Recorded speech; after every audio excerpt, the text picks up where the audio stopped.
chat? Hi. We're not doing this right now. We are planning new content and stuff. Yay. Okay.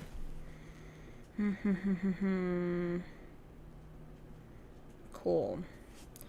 I promoted stream. Oh my god, look at that. I actually promoted stream. Are you guys proud of me? Are you happy? Are you happy? Oh, there's Popos back here somewhere. There's the Popos. She baby. Tiny baby. So, I already have a video pulled up and ready to go for us. Yeah. Yeah. I know I actually promoted stuff. I have everything prepped. I have all of the videos I'm watching today pulled up already. Yeah. We're starting with evil lesbians. I think that's a good place to start. I don't know about you guys, but I feel like that's a great place to start. So I'm actually not taking cosplay ideas from chat. I don't really know what gave you that idea, but that is not what we're doing right now. So I didn't ask for your cosplay suggestions. I am planning content. Okay, I am planning content. And you are here for that. You're hanging out with me while I plan content. I am not asking for what you think I should film. If you want to help me decide what to film, you can buy a private ticket for the private stream, join that, suggest it as a thing that we vote for, and then it might get chosen if people vote for it. So, now that we've cleared that up and I don't have a million people giving me advice in chat, 'cause that's not what this stream is, okay? I already have a system. Okay?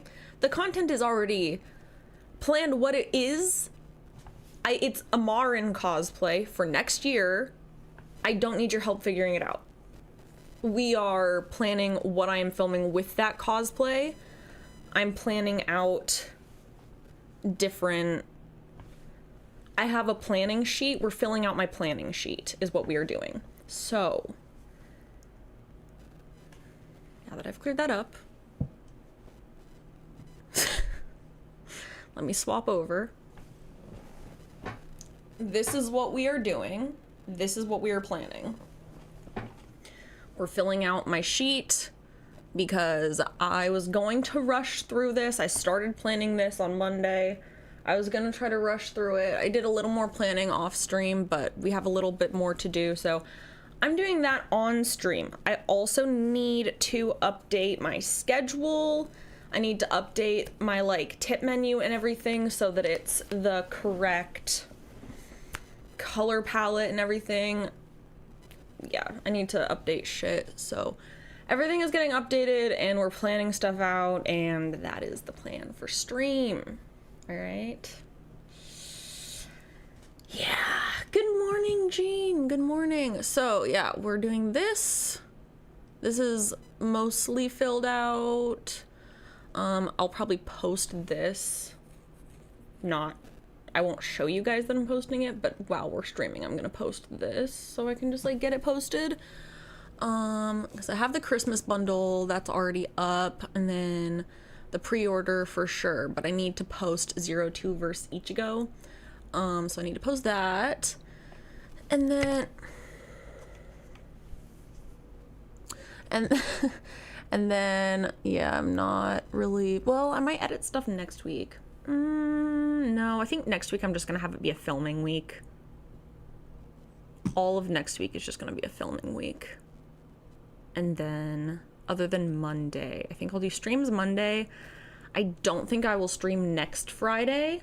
I think next Friday will be no streams, so I can film. I probably won't film Tuesday. I'll probably do more prepping Tuesday, but Wednesday, Thursday, Friday, that way I can film stuff. I'm gonna also try to film something this weekend because I took yesterday off because I was just I need a break. So I took yesterday off, but I think I'm gonna film something tomorrow. Hello. I can read chat. Yeah, so I need to plan some Teddy stuff out, and then yeah, so we got this mostly planned out. I have this planned out. I did actually promote. Hold on. I actually promoted here. Hold up. I posted. I promoted to here. Yeah, I did. I queued it. So that's promoting it on YouTube. That counts. I didn't promote it on Fansly. That doesn't... I should start doing that, huh? I posted on TikTok, posted on Instagram. I didn't post on my website. I didn't post on Blue Sky, but I did post on Discord. So, yeah. And then I will... I posted... I haven't posted anything for Twitch. Okay. Anyway, and then Teddy's YouTube stream, I posted on Twitter, and I've queued it on YouTube. I haven't promoted it on Instagram, though. So I should do that. And TikTok. It is on the website, though. It's always on the website. It's queued up on the website to post ahead of time. Okay, so I have that stuff. Alright, so I need to come up with some inspiration for what the posts are gonna be for Marin. I need to figure out, I need to buy some fake lashes, because I don't have any of those. We need to figure out what the fuck the video is exactly. Like, we need to figure out what the plot is. I need to queue up some more posts here. I've queued up some stuff. Yay! You're fine. It's only the second day of the month, so people are busy.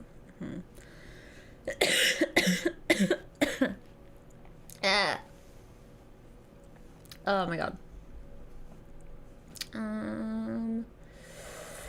Let's see.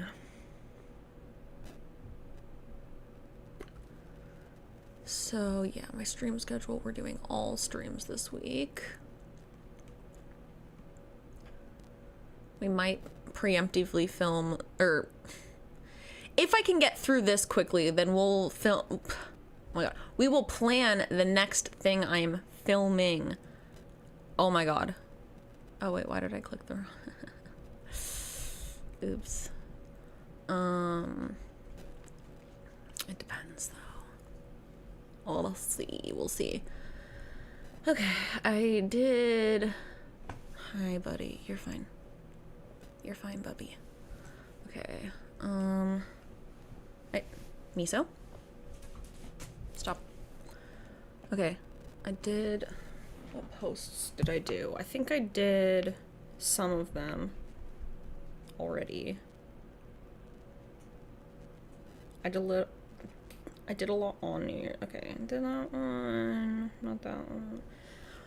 Okay, I did this one. I should honestly redo that one for Twitter or something though.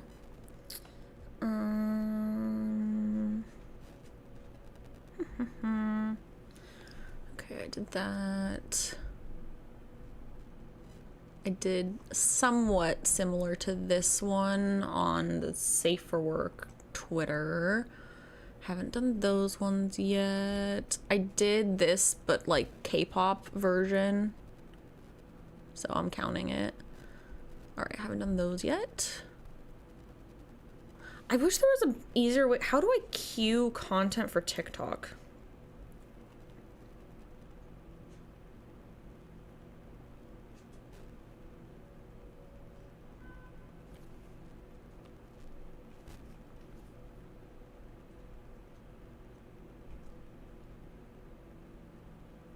Where is the fucking schedule? How do I schedule shit on here? Where the fuck is the schedule button? Why is the new episode making you want a hot dog?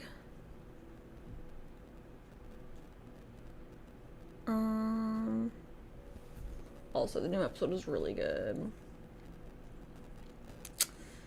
But...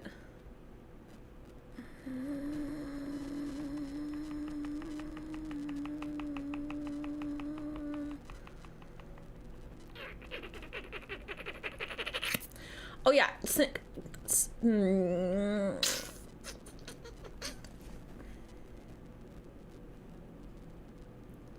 oh yeah, he did keep saying hot dog. I wasn't even like thinking of it as like a hot dog. Okay. What am I? Okay. How do I?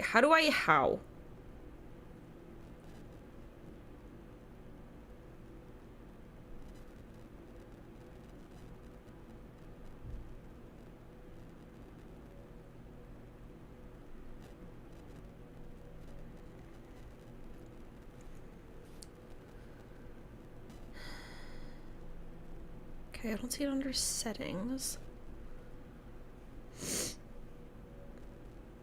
Where the fuck is it? More options.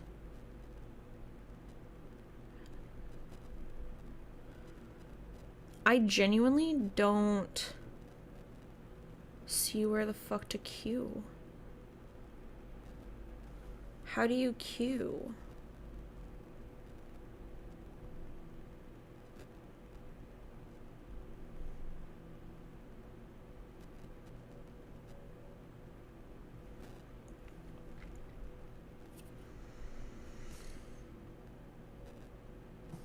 It should.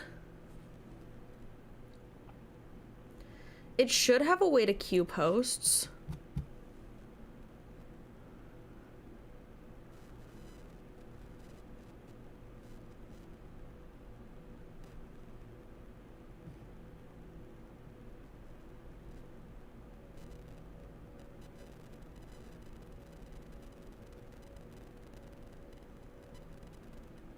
The fuck?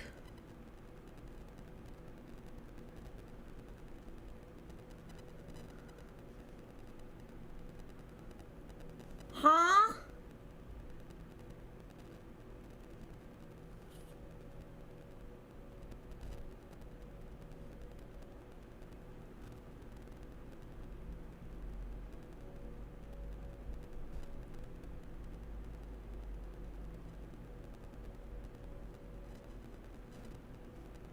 Do I need to like update TikTok?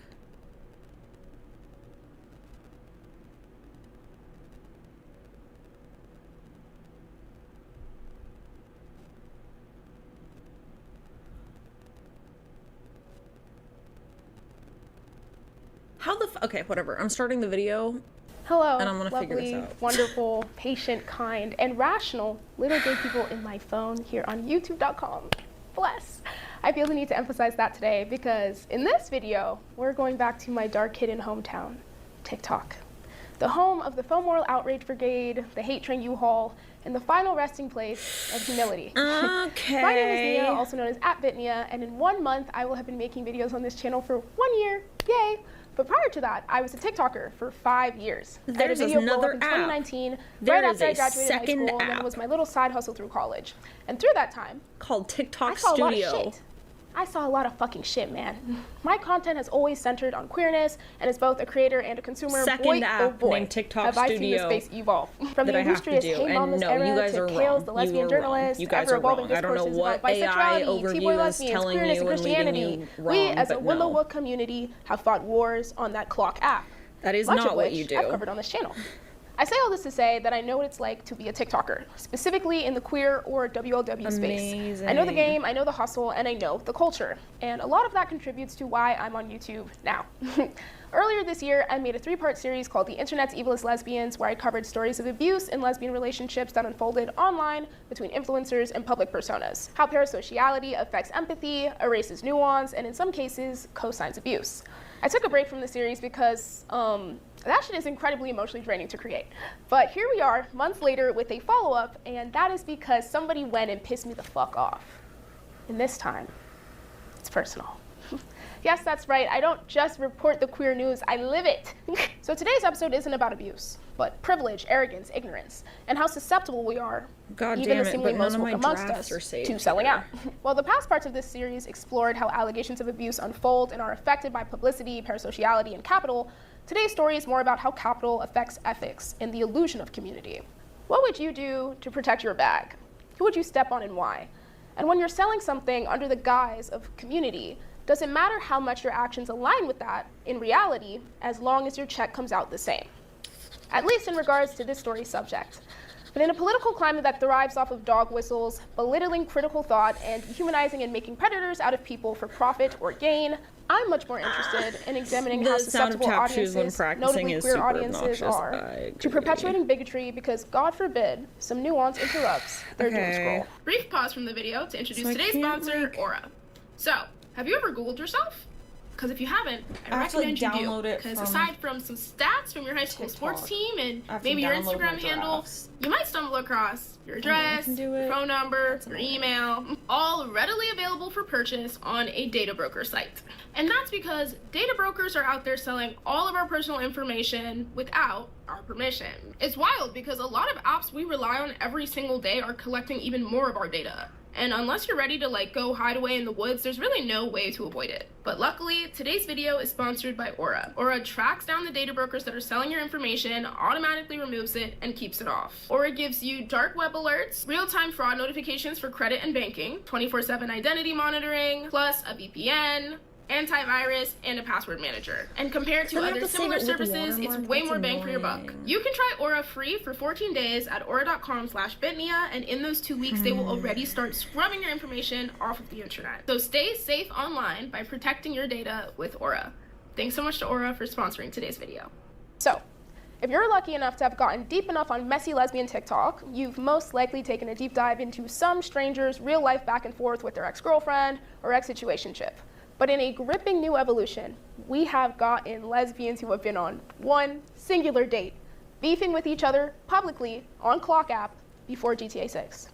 Meet Anasia. Hi, I'm Anasia Akalu, and I talk shit about celebrities.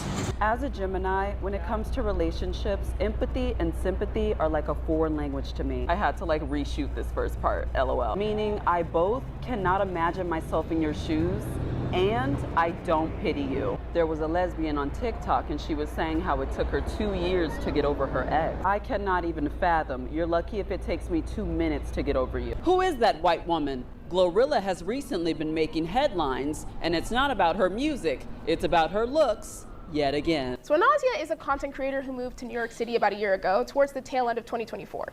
Since then, she's been creating daily vlog-style content about her work and dating life, as well as some critiques and takes on pop culture. Tonight, I have another first date with this gorgeous girl I met on Hinge. Maybe 5 minutes into this date, she said that she saw me on TikTok. Secret's out. I'm going on yet another first date. And the series was attracting low to decent traction until day 36 changed everything.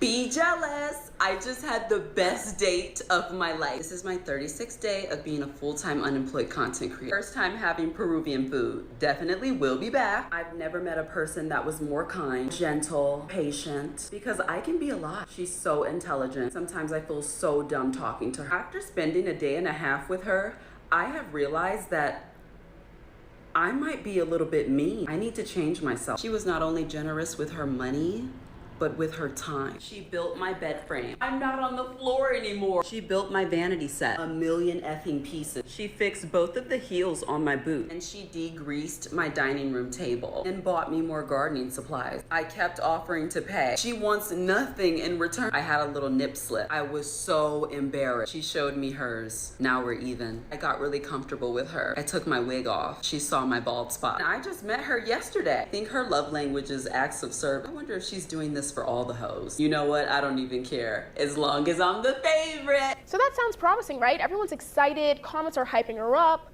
until one day later, disaster struck. Or maybe the opposite. Be jealous. I just had the best date of my life. False alarm. So she actually hates me and she wants children. Okay, What I can a can't figure it child out. give you that I can't? Miss Mama's came in real hot for her not to like me. She must Think I have just some have to type of record sick new stuff task there? rabbit kink. Well, she certainly left her mark around my fucking house, didn't she? In my bed, on my boots. She saw my nipple. I feel tricked. I'm never dealing with a Sagittarius woman ever again. They're on my list. Demonic little creatures. What was that? She wrote out this long ass BS paragraph. I got so mad I asked her not to contact me again. Oh, and I didn't get the job either. I didn't even want that fucking job. How dare they not hire me? Unfortunately, I have to keep that video up until I get paid from it. She really made my Tuesday so much worse. I have no tacos. I have no girl. I have no job. So let's just walk into traffic, I guess. This is my 37th day of being a full-time unemployed content creator. Soon after, a user named Perla gets online to tell her side of the story, and viewers are quick to piece together she's talking Why about is nausea. this not at I all went on a date with convenient? somebody that is an influencer. At first I didn't really, whenever we started talking, So I can't texting, queue TikToks I yet. didn't know they were an influencer. That's they just told me fucking they made videos. But I went on one I date guess I'll just and have she made to 3 film them TikToks in in total the about me fucking that I know of. studio now. Because now I'm blocked. I cannot even that's see if just she has kept annoying posting. Probably not, because- hopefully not. Because I'll be What do you not. mean? But she make a TikTok before the date, a TikTok about the date, and a TikTok about me calling it off after one date. Mind you, maybe I came a little bit strong for her understanding. I work in trades. I'm a set dresser. I build furniture for a living. So my idea for our first date, she's just moved into her apartment, and she's been telling me over and over again that she needed some things built, like a vanity set and her bed frame. And that's light work for me. Like that's literally what I do. So it's like I thought it would be a nice, thing to Why do is this so for our first date, to inconvenient? like go get dinner, and I'll help you with your shit. And then we talk and we like move on from that, right? Pretty soon in the day, since the beginning, I understood that we were not gonna be compatible, because it's like the way that she carries herself is like she is. And then I let her find out she acts the same that she acts online, she acts in person. At no point did I feel that she ever relaxed or like put her, like, you know what I mean? Like I felt like I was talking to like a TikTok character the whole time. It was just really odd. And also she was not nice to like the people that we were, like we went to buy some things to like fix her things at home. And she was mean, not mean, but like didn't have basic manners. Whenever it comes to like asking, hey, where are the cleaning supplies? Not even that. You just like pull up to the worker and be like, cleaning supplies. What the fuck is that? What the fuck? You know what I mean? I don't know. That was weird. That was really weird. And she keeps saying like she doesn't care about celebrities, and that's literally all she talks about. Which is okay if you care about celebrities, but don't act like you don't care about celebrities and just talk about that. I don't understand why this is She so has difficult. I'm not gonna top point another of the one of the biggest reasons why I decided to call the whole thing off since Girl, early. just link 'cause them. She really The account obviously is literally on ignored- both. I don't and understand. it's in her videos. I gave that one of the main reasons, but she did not decide to talk about that, I guess. But man, like, if you guys see the videos that I'm talking about, people in the comments, Like, when I after load the up day one, YouTube they were like, Studio, "Oh my it God, still you has found the all love of of my your life. YouTube You guys are videos." getting married. When are you guys moving in together?" And she's like eating it up in the comments, saying like, "Oh, I hope soon. I really hope this is. I do believe this is the one." One date. We went on one date. One day, shorty. That was so intense. I'm never going out with anybody from this app again. Also, why the fuck do you think that you have fans or like people are trying to date you for your followers? Maybe that's the case. Maybe I don't know. Maybe I have such a small account that I cannot possibly understand. But like, why you acting like you Beyonce? To break down what all of this really is in a very grounded way, at this point we have a pseudo-moral ethical quandary about what it means to lead someone on, how to act towards someone you know you're not interested in, and or the ethics or judgment of essentially publicizing your dating life to an audience without the other person's consent or when they have less visibility than you do. Perla's video about the situation has over 350,000 likes, whereas Anazia's first video about the date has around 90,000 with her follow-up at 50,000. So in the court of public opinion, I think people were quicker to empathize with, one, the person with the smaller platform who, this is yes, just annoying. kind of really did lead Nausea on, I can't but really, also okay, you know what, I'm was just gonna thrust say into fuck this the TikTok drama because a girl they went out studio. with once made their shit public. And I think regardless of what your opinion is on what happened between the Just two use of one them, of the more other people can ones. empathize with being in that position because like most people do not air their casual dating life out to the general public for the dissemination and critique of strangers. But we'll circle back to that one. But regardless of public opinion, Nausea's numbers were up. Whilst this debacle was occurring, she'd also applied and been denied from a job, so she was incentivized to keep the video up for financial reasons and also because she'd built out a bit of a cult following. She'd found her niche in this brazen, tell it like it is, raunchy, harsh tone, and obviously, love her or hate her, it was resonating. The community gave their feedback, and this issue got tossed around as discourses usually are for about a week and a half. Where they're making videos about each other back and forth. And the whole situation is very lesbian. Let's just say that. The girl just went on her page and basically did the same character. I thought she was gonna actually be talking, but she The did the annoying character. thing is it's just like, oh, well, just do it on the browser. That's also not going to have my fucking drafts. Y'all moving too So fucking what fast. the Y'all fuck moving good too is fucking fast. that? But there was one response video in particular that would spiral the situation even further. Yeah, Nausea Okay, never ex mind, I Perla guess I dating just won't scandal schedule is the TikTok most posts. perfect representation Well, that makes of life New York a City lot fucking dating, harder. especially for the gays. You can love each other, love bomb each other, and then actually be enemies. And actually be enemies for life, too. And they probably still like each other, too. They just can't fix each other, you know? They both have their own issues. But, side note, you're both hot, and you guys should get back together. And if you don't, you guys should both call me. So pause. This is my friend Thanks. I don't think enough lesbians know they could do this, but if you're the person who receives the strap and you don't like your partner or the person you're temporarily having sex with using the same strap with multiple people, you could actually just buy your own strap and bring it with you. Everyone's heard of the boyfriends are embarrassing discourse, but honestly, gay twist, having an evil lesbian partner is mad embarrassing because we literally don't really have rights and there's not a lot of us. So I went on an early date with this girl I was talking to, and I like her, she's cool. She invited me back to her place, cool. I just thought we were gonna hang out. Honestly, I'm autistic and dumb. All of a sudden, we're getting dirty, you know, we're getting a little nasty. But today's granny panty day for me. Okay. So I'm wearing my granny panties, and my granny panties are white Calvin Can I Kleins schedule any with TikTok holes in content? them. Can I schedule for Instagram? Thanks is a content creator and model who, similarly to Nausea, posts stories and bits about their dating life as a lesbian on TikTok. If you stumbled across their videos, you understand their brand is very open, messy, and unfiltered. So they decided to reach out to Nausea and ask her on a date. I know. Nausea thinks Fangs is too young. For context, Fangs is 24 and Nausea is 28. So they decide to hang out as friends, but it's towing the line, essentially.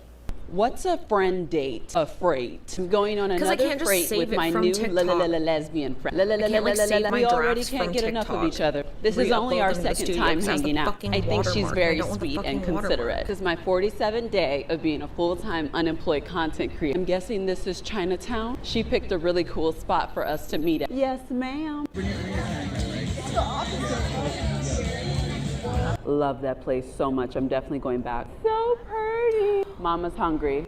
Yes, ma'am. Cheers. We kissed. I don't even know what to call her now. We're not friends. This always happens. This always happens. Exactly why I don't have any lesbian friends. I don't know what happened. It just, I don't know. You guys, I'm so, I don't know. I mean, I guess we could still be friends. Fangs has a good time. Seems like Nausea has I a good can time. schedule And from Instagram what at they least. told me, Fangs is genuinely feeling her and took her out on a very thoughtful date with good intentions. And Nausea said she felt as much on her TikTok. But Nausea is making videos about it, but contextualizing it so I like can schedule they're friends. Instagram posts. I But can't then, of schedule course, TikTok posts. I they can sleep schedule together, Twitter posts. unbeknownst to TikTok. And then, while we're actively on FaceTime actually, Nausea texts Fangs saying she's not interested in pursuing anything romantically, but hopes they can remain friends. And then, the next day, she drops this video.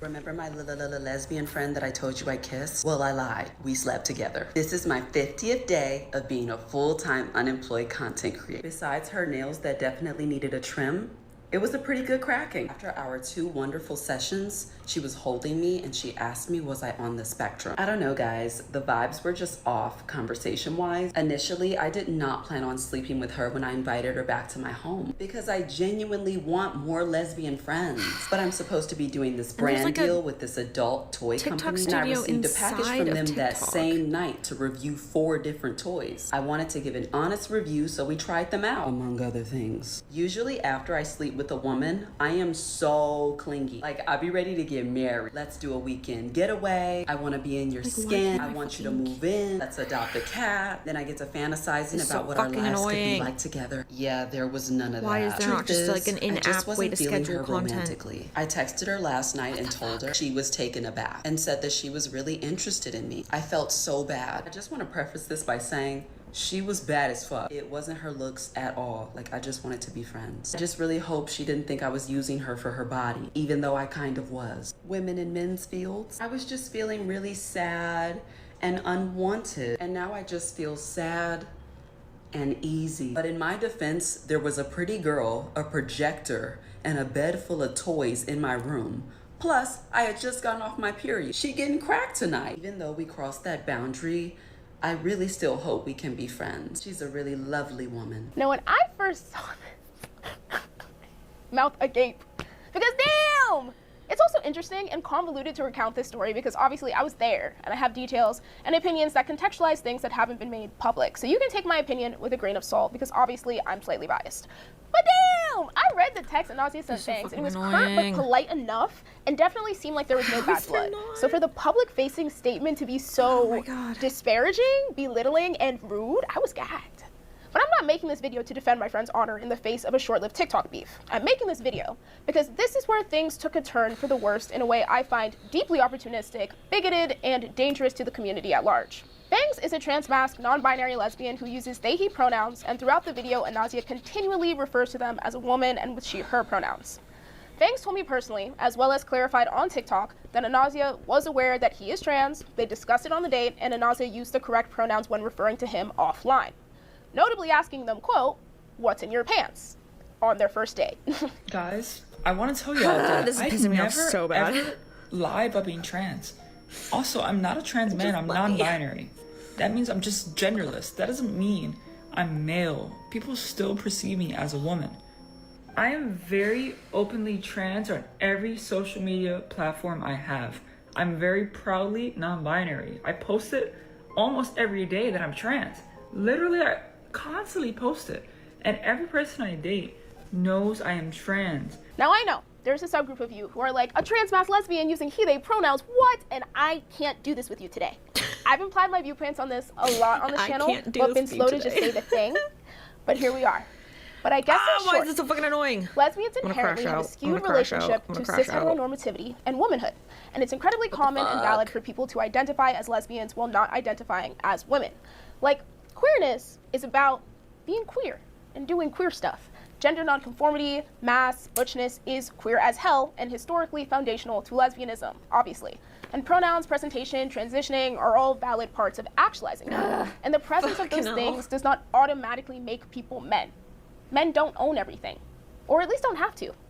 As I've said endlessly, lesbianism is not homogenous, and yes, it can be hard to pinpoint a definition because of that lack of homogeneity, but non-cis men loving non-cis men has felt comfortable in my purview. And even if you don't agree with that, like, we're clearly just functioning from 2 different viewpoints on queerness, and that's fine. We're not all always going to agree. But nonetheless, this is real and valid and happening in real life, and there are non-binary for non-binary lesbian couples getting elected co-mayors of Sapphic Pound Town, while you keyboard warrior in my comments. But feel free, I guess. Anyways, obviously, I believe Fangs. He actively was telling me about this while it was happening.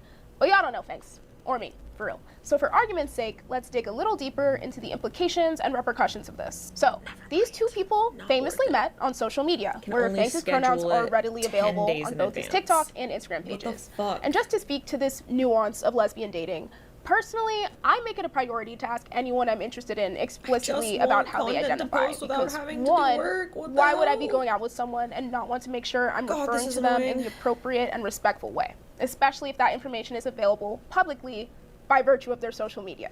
I would go out of my way to make sure that's on lock before meeting the person because that's just respectful and cognizant. And 2, Because sometimes people have preferences. And assumably, if you're one of those people with a very concrete preference, you'd want to make sure the person you're meeting meets those preferences so as to not waste each other's time, right? And funnily enough, Anazia is one of those people, all of a sudden. Fangs responded with a video of their own, feeling understandably offended by the public airing out and misgendering. Put a finger down if you ever went out with a girl from TikTok because she was in a controversy dating another girl and you thought she was hot and the other girl was hot. So you made a video saying, haha, I would have both of you. And you end up DMing one of your favorite ones, out of the two. I DM her and then she tells me I'm too young for her. However, I tell her my height as a joke, like, haha, like, forget my age, what about my height? She gives me her number anyways. We meet up that day, we have a good date, we kiss. I go home. 2 days later, I ask her on another date. We go on a good date. I go to her home. We get intimate. She asked me to come over the next day. I declined because I have something to do, but I wanted to go, but I couldn't. I was like, if you get me an Uber, I was like, whatever. She declined. Cool, whatever. I go home. The next day, we're texting Q. The next day, we're texting Q again. She's liking my photos. I did a nice photo shoot. Cool. I get a text saying, hey, sorry for being wishy-washy. Let's just be friends. Cool.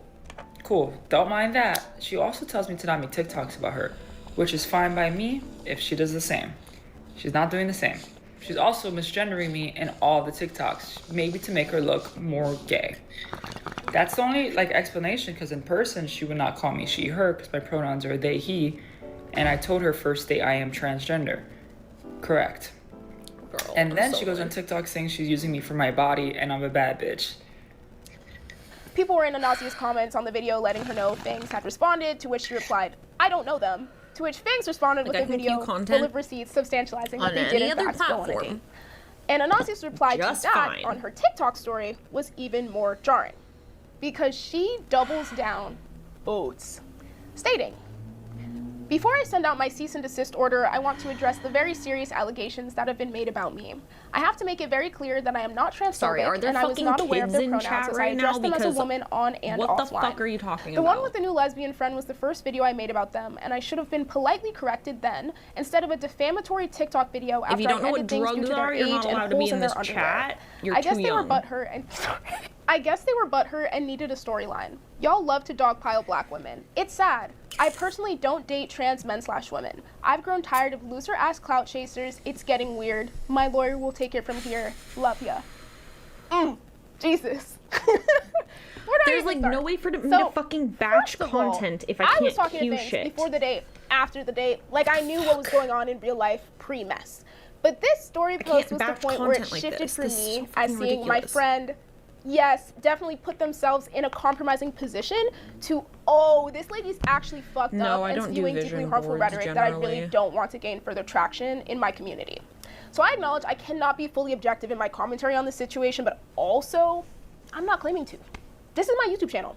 This is my opinion, and I'd have the same opinion if Fangs was a stranger.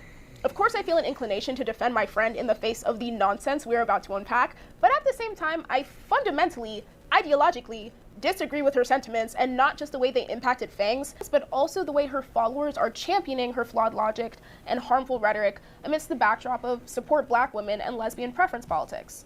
But since I must say it, feel free to take what I say with a grain of salt, if you must. So let's talk pronouns. We're doing ABCs, y'all, but I'll bite. As I believe we all are aware, trans people, non-binary people are an oppressed class. We are watching in real time our current administration try to strip trans people of access to life-saving medical care, the ability to serve, the ability to use bathrooms freely in certain places. I don't think that's up for debate, right? I find the idea that Fangs was meant to politely make Anazia aware of their pronouns completely asinine. This is not your colleague, this is not your student, this is someone you are pseudo-dating and clearly sleeping with. I think you can take the initiative to ask that question because it shows you care about respecting someone, and as someone who was so caught up on the 4-year age gap, I think it would have been the mature thing to do. Regardless of if you agree with it or not, there are plenty of reasons a trans person may not feel comfortable sharing some aspect of their identity on a first date, and taking the initiative to ask that person shows you care and are a safe person, especially as a cis femme going on a date with, let's say hell she didn't know they were trans, a gender nonconforming person, at least. To define gender nonconforming, someone who doesn't ascribe with the typical presentation of their assigned gender, but is not necessarily trans. Cis femboys or cis mass lesbians are both gender nonconforming. Capiche? And when it comes to gender nonconforming cis women, typically lesbians, who constantly have their identities questioned simply because they are masc, that's not right either. And I give weight and respect to that experience. However, me personally, I'd rather be safe than sorry. And what that typically looks like is checking someone's social media to see if they have any indicator of how they identify on their profile. And you see where I'm going with this, right? And this conversation has been incredibly potent, typically with trans women and cis men dating. Like, she should have told me she was trans so I could have made an informed decision, which again, disacknowledges the danger, violence, and potential fatality, statistically, that disclosing too early could lead to for a trans woman, as opposed to a cis man maybe having to reckon with his own relationship to attraction, gender, and sexuality, I guess. But again, all of that is for naught if by Fangs' account, Anazia is lying and did in fact know Fangs' correct pronouns, as well as the fact they were trans. Then this becomes a very different situation. People are just lying on the internet because they're kind of just upset with themselves, honestly. Like, it's like a inner problem. I don't know who the fuck you are, dude, but I'm banning you because you're weird as hell. Trans. My pronouns I don't are they, like he. you. She asked me, what is in your pants? And I didn't respond to that. Because why are you asking what's in my pants? We just met. This is the first date. You may not get in my pants. In which case, no, Anazia does not, quote, not date trans people. She just doesn't want to appear like she does online. What this spiraled into is more of that dialogue you typically see between cis men and trans women, where now Anazia's followers are implying Fangs intentionally sought to mislead her. Oh, so now we're in making masked people of color predators territory? I don't really like that. Now, the current cultural ecosystem around masked femme, stud femme, lesbian relationships online is fraught. And looking, yes, it's become a little gendered. You'll see relatable TikToks of femmes being like, run from that evil stud, they cheat, they lie, they're evil, I miss her. Here's a list of studs I do not trust. Starting off with number 1. And you'll see masks and studs being like, that evil mean femme will save you, but also always have a roster. This is my list of femmes not to trust. Starting off with the ones that hit, they went to the bottom and shit. Oh, I'm hungry. Bitch, you hungry every motherfucking day. It's playful, it's toxic, but it's relatable as hell to the quirked up community of lesbians all struggling to be loved and nurtured as we navigate the hellscape of our 20s, right? Right? Something like that. Nonetheless, narratives have emerged that masks are like evil, for sure, and whores, sorry. I've seen that. And not like actually like bigotry evil, but like, you know, femme scorned evil. Like, how could you do this to me? You said you liked me evil. However, that's the narrative you'll get when you get really into lesbianland.com. Similar to myself. I don't really know any straight cis men in my generation. Like, at all. Can't think of one genuinely that I speak to even semi-consistently. And that's not on purpose. Can you just I'm let me see really my into analytics? lesbianland.com. Why? That's my truth. But it's very important, especially when discourses like this come up, that we all understand lesbianland.com is not real life. America real. Bigotry real. Homophobia real, you know? And due to trends like the infamous mask shortage or the notorious cheating stud epidemic, to some people there's an air around masked lesbians that can almost make them appear as more privileged. There are a lot of femmes that are attracted to women in boys' clothes. It's just economics, it's scarcity, okay? Like, they're just out there taking names and fucking bitches and leaving women sobbing in their wake. And guys, I'm gonna be so real. You caught me on a horrible motherfucking day to defend masked lesbians. I will ban if you. You only knew. But nonetheless, my own personal experiences, or anyone else's for that matter, do not change the fact femme lesbians have more privilege societally than masked lesbians. A sexual predator's first target is always going to be a stud. Look at the way that straight men act when they see a stud that they're attracted to. Look at the way they act. Even a straight woman. Why are you going after a stud when you don't like women? That don't even make sense. Being visibly queer is inherently more dangerous. And I truly feel part of my identity as a femme is to use my perceived gender conformity to protect bushes, masks, and studs. Like, that's just my purview. My understanding of this has always been, if there is a man who is doing something that makes me and my hypothetical masked partner uncomfortable, we can cover two angles. I try to level and placate and reason because I'm inherently non-threatening, right? I'm soft. You don't want to hit a girl, sir. I'm gonna bat my eyelashes.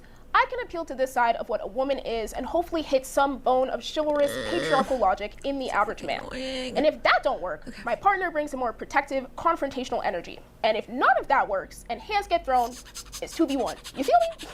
Obviously, this is worst case scenario, and it's not always going to play out like this. Region, race, personality all play a factor. But when it comes to the functionality of butch-femme relationships, that idea has always been something I've appreciated as a concept. In that vein, again, I feel a strong sense of protection over gender nonconforming lesbians. That's where this lady has me fucked up once again, because she talks about the content she makes on her second page, which really functions as her lesbian page, as a model of representation. There was a hole in this market and I decided to fill it. What's wrong with that? There aren't a lot of lesbian creators that take you on their dating journey, and that could be for a number of reasons. People don't get to see the realities of what it's like dating as a lesbian. Like, she's doing this service for the community, but it really seems way more like a disservice because it doesn't seem like you've reckoned with or processed what it means to be a partner, sexual or otherwise, to a gender nonconforming person. What that means for them, what it may mean for you, and by her own words, she really was just sexualizing them and using them for their body, essentially, which is dehumanizing atop the alleged bias. I get sometimes you just need a good cracking. And I'm not saying every butch femme hookup must come with this air of awareness and nuance, but there should be basic respect, I hope, and a cognizance of the dynamic and the real world implications of it, like what it means for both of you, both interpersonally, and what it means when you're hypothetically walking down the street next to each other. That awareness is fundamental to my purview of lesbianism, personally. Secondarily, I don't think I'm not transphobic and I don't date trans men or women logically makes sense in the same sentence.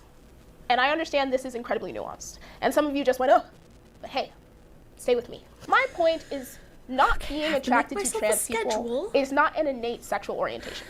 It's socially posting.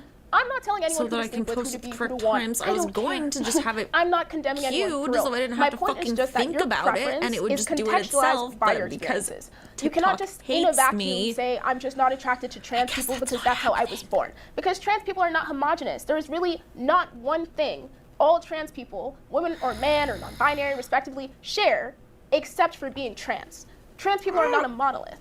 Presentation, ideologies, and of course, the big one, yes, genitals vary. Some trans women have vaginas and some trans men have penises. What now? So it's like, when you say you don't date trans people, what do you mean by that? Like, genuinely, what are you saying? And if what you're saying boils down to, I just don't want to deal with all that. Okay, but hey, so that is actually prejudice, you know? My best friend, who is an incredible trans writer, covered this topic in his Substack piece, Let's Talk About Genitals, which I think hits the crux of my point perfectly. Quote, the key is not to start fucking trans people for the sake of solidarity. I'm not telling people to simply get over sexual traumas in order to be the pinnacle of trans allyship. You can recognize the root of these biases within yourself and still prefer to munch on some box. Does that make you complacent to transphobia? I honestly don't know. Maybe it doesn't, maybe it does. Do I think it makes you a bad person? No. Does it make you a good person? No. It just makes you a person. We live in a violent, harmful, oppressive world, and as a result, we are all products of the society we live in. We so often view these things in such extremes. Either you're as transphobic as Trump's whole cabinet, or you would take a bullet for Dylan Mulvaney. This leaves out the ways that individuals perpetuate these systems on micro and interpersonal levels. I'm not going to placate and say it's okay to be ethically gray, or it doesn't make you a bad person. Enough. Some people only take accountability to feel like a good person again, or they avoid taking accountability because they do not want to think they are capable of being a bad person. We need to grow up. We don't know how to own up to harm without punishing ourselves, without feeling overcome with guilt and shame, without feeling like we are bad people.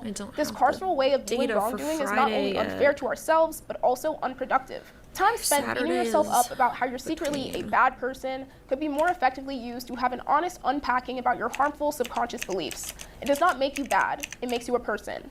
It is what it is. End quote. Damn, he eats. I love my best friend. To circle back to Anazia, the idea that in her acknowledgement of her alleged wrongdoing, she's basically saying, I have absolutely no internalized bias towards trans people, I just wouldn't date them. Like, doesn't make sense to me. Especially because she literally didn't have to say that. Like, you could have just left that part out about not dating trans people because it's not relevant. It's really not relevant to the situation at all. Like, what did that actually have to do with anything except further solidify to your audience your own warped and binary view of queerness, which you're allowed to have, I guess? But also then don't say in the same statement you're not transphobic, because what? Hello, am I bugging? I don't think I'm bugging. Especially as someone who's lived in New York and been immersed in its multifaceted, complex, beautiful queer scene since I was 17, it's so disheartening to see someone represent the community here this way and have people mindlessly jumping on her bandwagon and dogpiling a trans person. I already mentioned how ideologically transness and lesbianism are not mutually exclusive, but on a tangible level, the lesbian scene in New York is hella filled with trans people. Binary trans people, non-binary trans people, gender creators fuckery, that my boy, viewers girls, have girl, also that's watched. genuinely how it is here, Why and it's is awesome it and amazing. fucking And if you watch Piper? my New York City lesbian bar Piper? video about the scene, like, yeah, that's the scene. A huge part, to jail. component, To an jail essential now. facet of the To scene jail is yesterday. built and operated and upheld the by fuck is trans wrong people. with you? My own relationship to Jail. queerness has been Go to incredibly jail. influenced by transness, as well Go as the to incredible jail. trans people in my life. 3 of my exes Actually are go trans, to and none of them jail. are trans and even remotely the same way, identity you mean? and ideology-wise.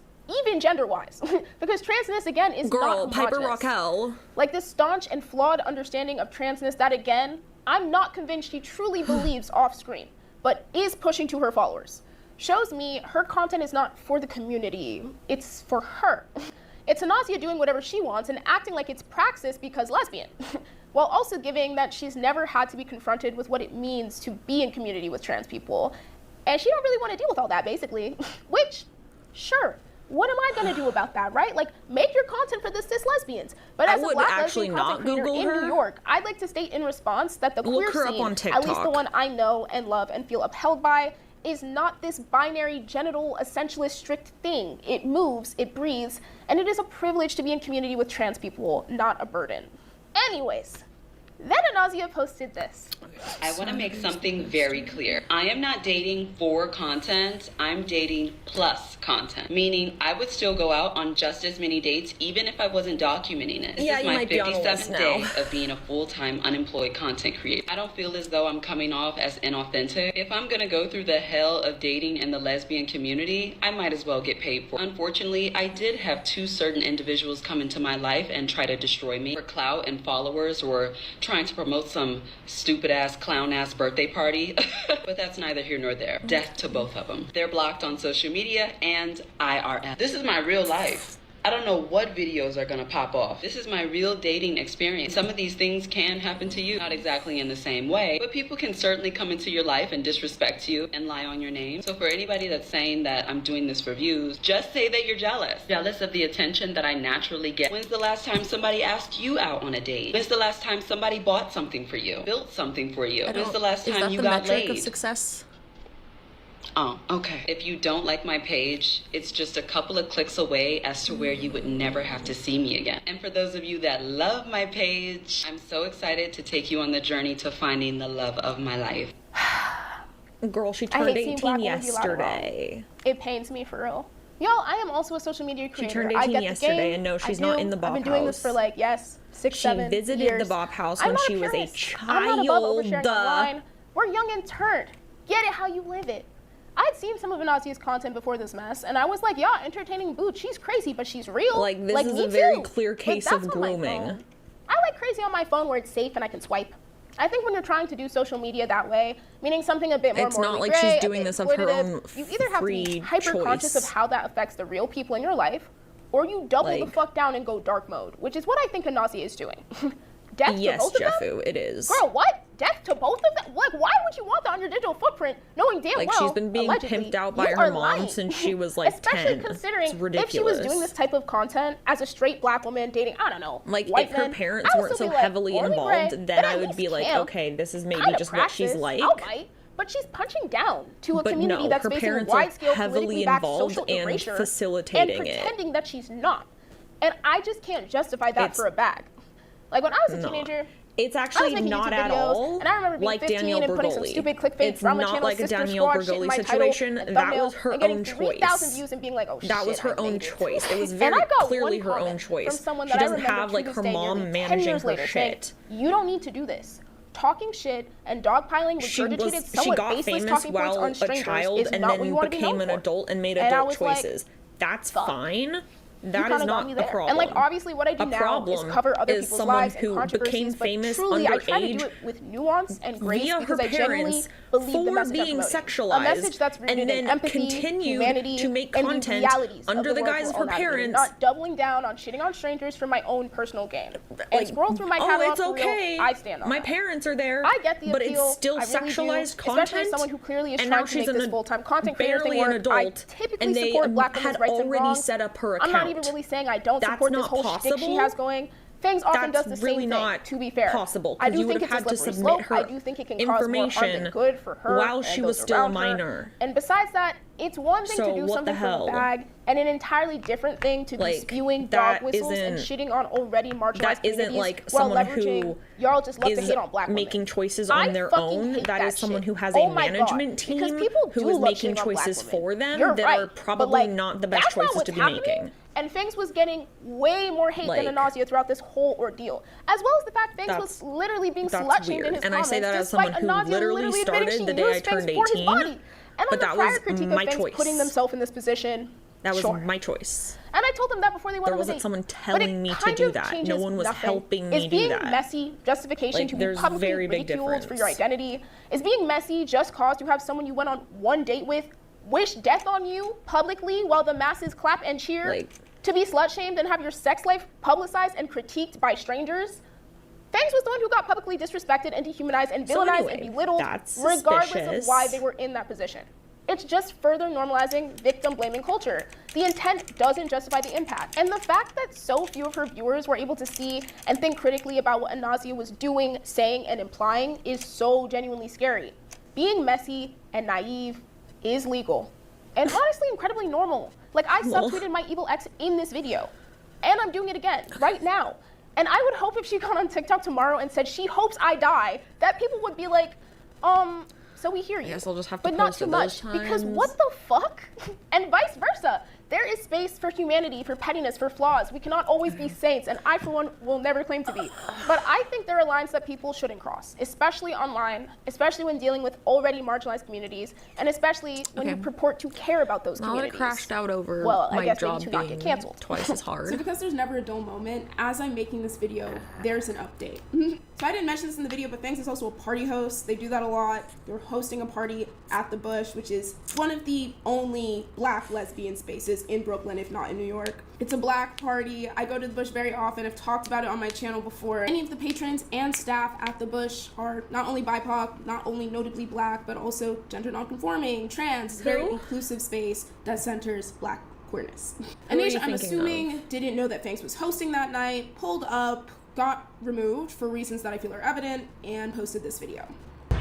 You're talking about Danielle Bergoli, but Danielle Bergoli is a completely different situation. It's a dangerous place. Do you not understand what I just said about how someone if you are a Black lesbian? leading you to a choice is not the same as you coming up upon a choice of your own volition? Be sure to steer clear away from the Bush. I'm confused. They are colorist. They are racist. They are horrible. Based on my personal experience. I totally understand why they're jealous of a bitch like me. Oh my God!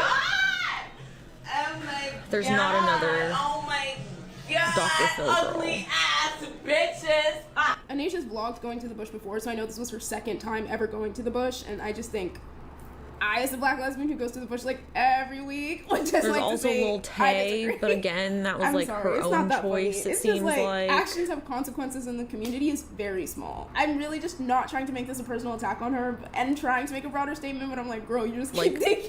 It's very Honestly, clear we all love mess. the That's why we're differences here. between Whether you Lil keep up with Tay lesbian being a drama like this on dumbass TikTok, and posting or come to on YouTube her to hear me own synthesize it for you. as an None adult of us are really above this. versus But there's when this she was like a arrogance and little hypocrisy kid and her evidenced by parents the were treatment running of her Fangs, where accounts it's and like telling her what to blaming say. them There's for a very falling clear into her shift shtick, in when clearly how her and followers what she posts, also are into the even though shtick. both Like, are obviously she's going to post the equally same things about you. rage That's what she bait. does. Why would you go out with someone like that? To which I would But- reply, why do you follow her?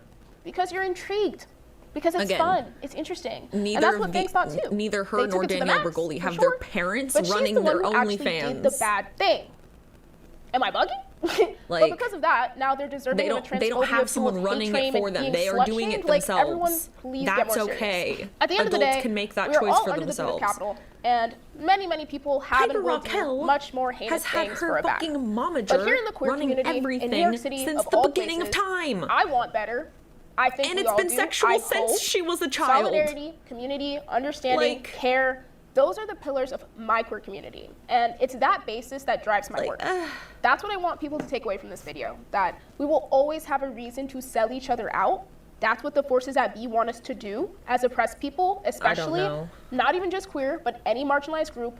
You'll have even more reason to skew But your morals. if that's the for case, a leg then up, she's to probably try and lying crawl up about the what her boot. birthday is. And I'm Because you not saying I can't don't do get it, or I that, don't but you see can it, or lie I'm about above what your it. birthday It's is. human in many ways, but it is not right. Because that would be And I don't immediately want this shit banned, normalized. obviously. It's weaponizing and your oppression account would at get the expense of nuked. someone with less than However, you. It's selling out the community if while you, pretending like, you're advocating most for sex it. workers And lie if we about live in what a your world where birthday we is. blindly watch this shit Because most happen, sex workers say it's like co-sign a it, day and scroll, off or two then we from live their in a actual world where birthday. eventually it'll be you. Just so they can And there will celebrate their be no actual one left birthday. to I don't do advocate that. I for used to you. do that, but then Anyways, it got really that's annoying. my soapbox for the day. And So I also, stopped, I'm taking a but- hiatus from Glass Closet, my podcast. I launched it. No, and this no, whole not like channel lying actually about this what their January, age and is. I'm I'm so saying they grateful just for all the lie support. by a day This or was a two crazy, so that they wild can pipe enjoy dream their a birthday year while ago. also And I'm pretending truly to so enjoy their grateful for birthday every single one of you with who tunes people. in and listens to me talk my shit. That's what most girls I'm putting do. all the episodes ad-free on my Patreon as well as my video essays, so if you need a hashtag break from the ads, I think it's $5 a month. And the new year, I'm going to try to post 4 videos a month. Yeah, I don't have a problem with that. But don't hold me to that. But yeah, as the year comes to a close, stay gracious, stay kind, stay just messy enough, and stay gay. Well,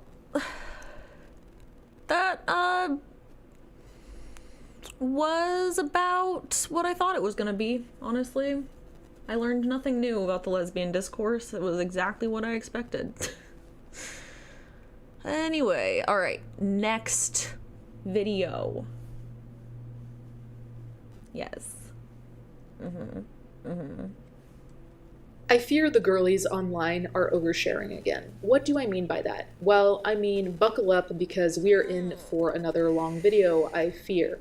So, I have nothing against people sharing about their lives, especially women, because it's a lot of the times women who share about their romantic lives, film content about it. I actually like seeing that. However, there is something to be said about timing. The same way that if you got a boyfriend today, usually it's not a good idea to post about him today or tomorrow. You wait until the relationship has lasted a while before you introduce your boyfriend to the entire internet, before you talk about the ins and outs of your relationship. Also because a day in, what can you really say about your relationship, right?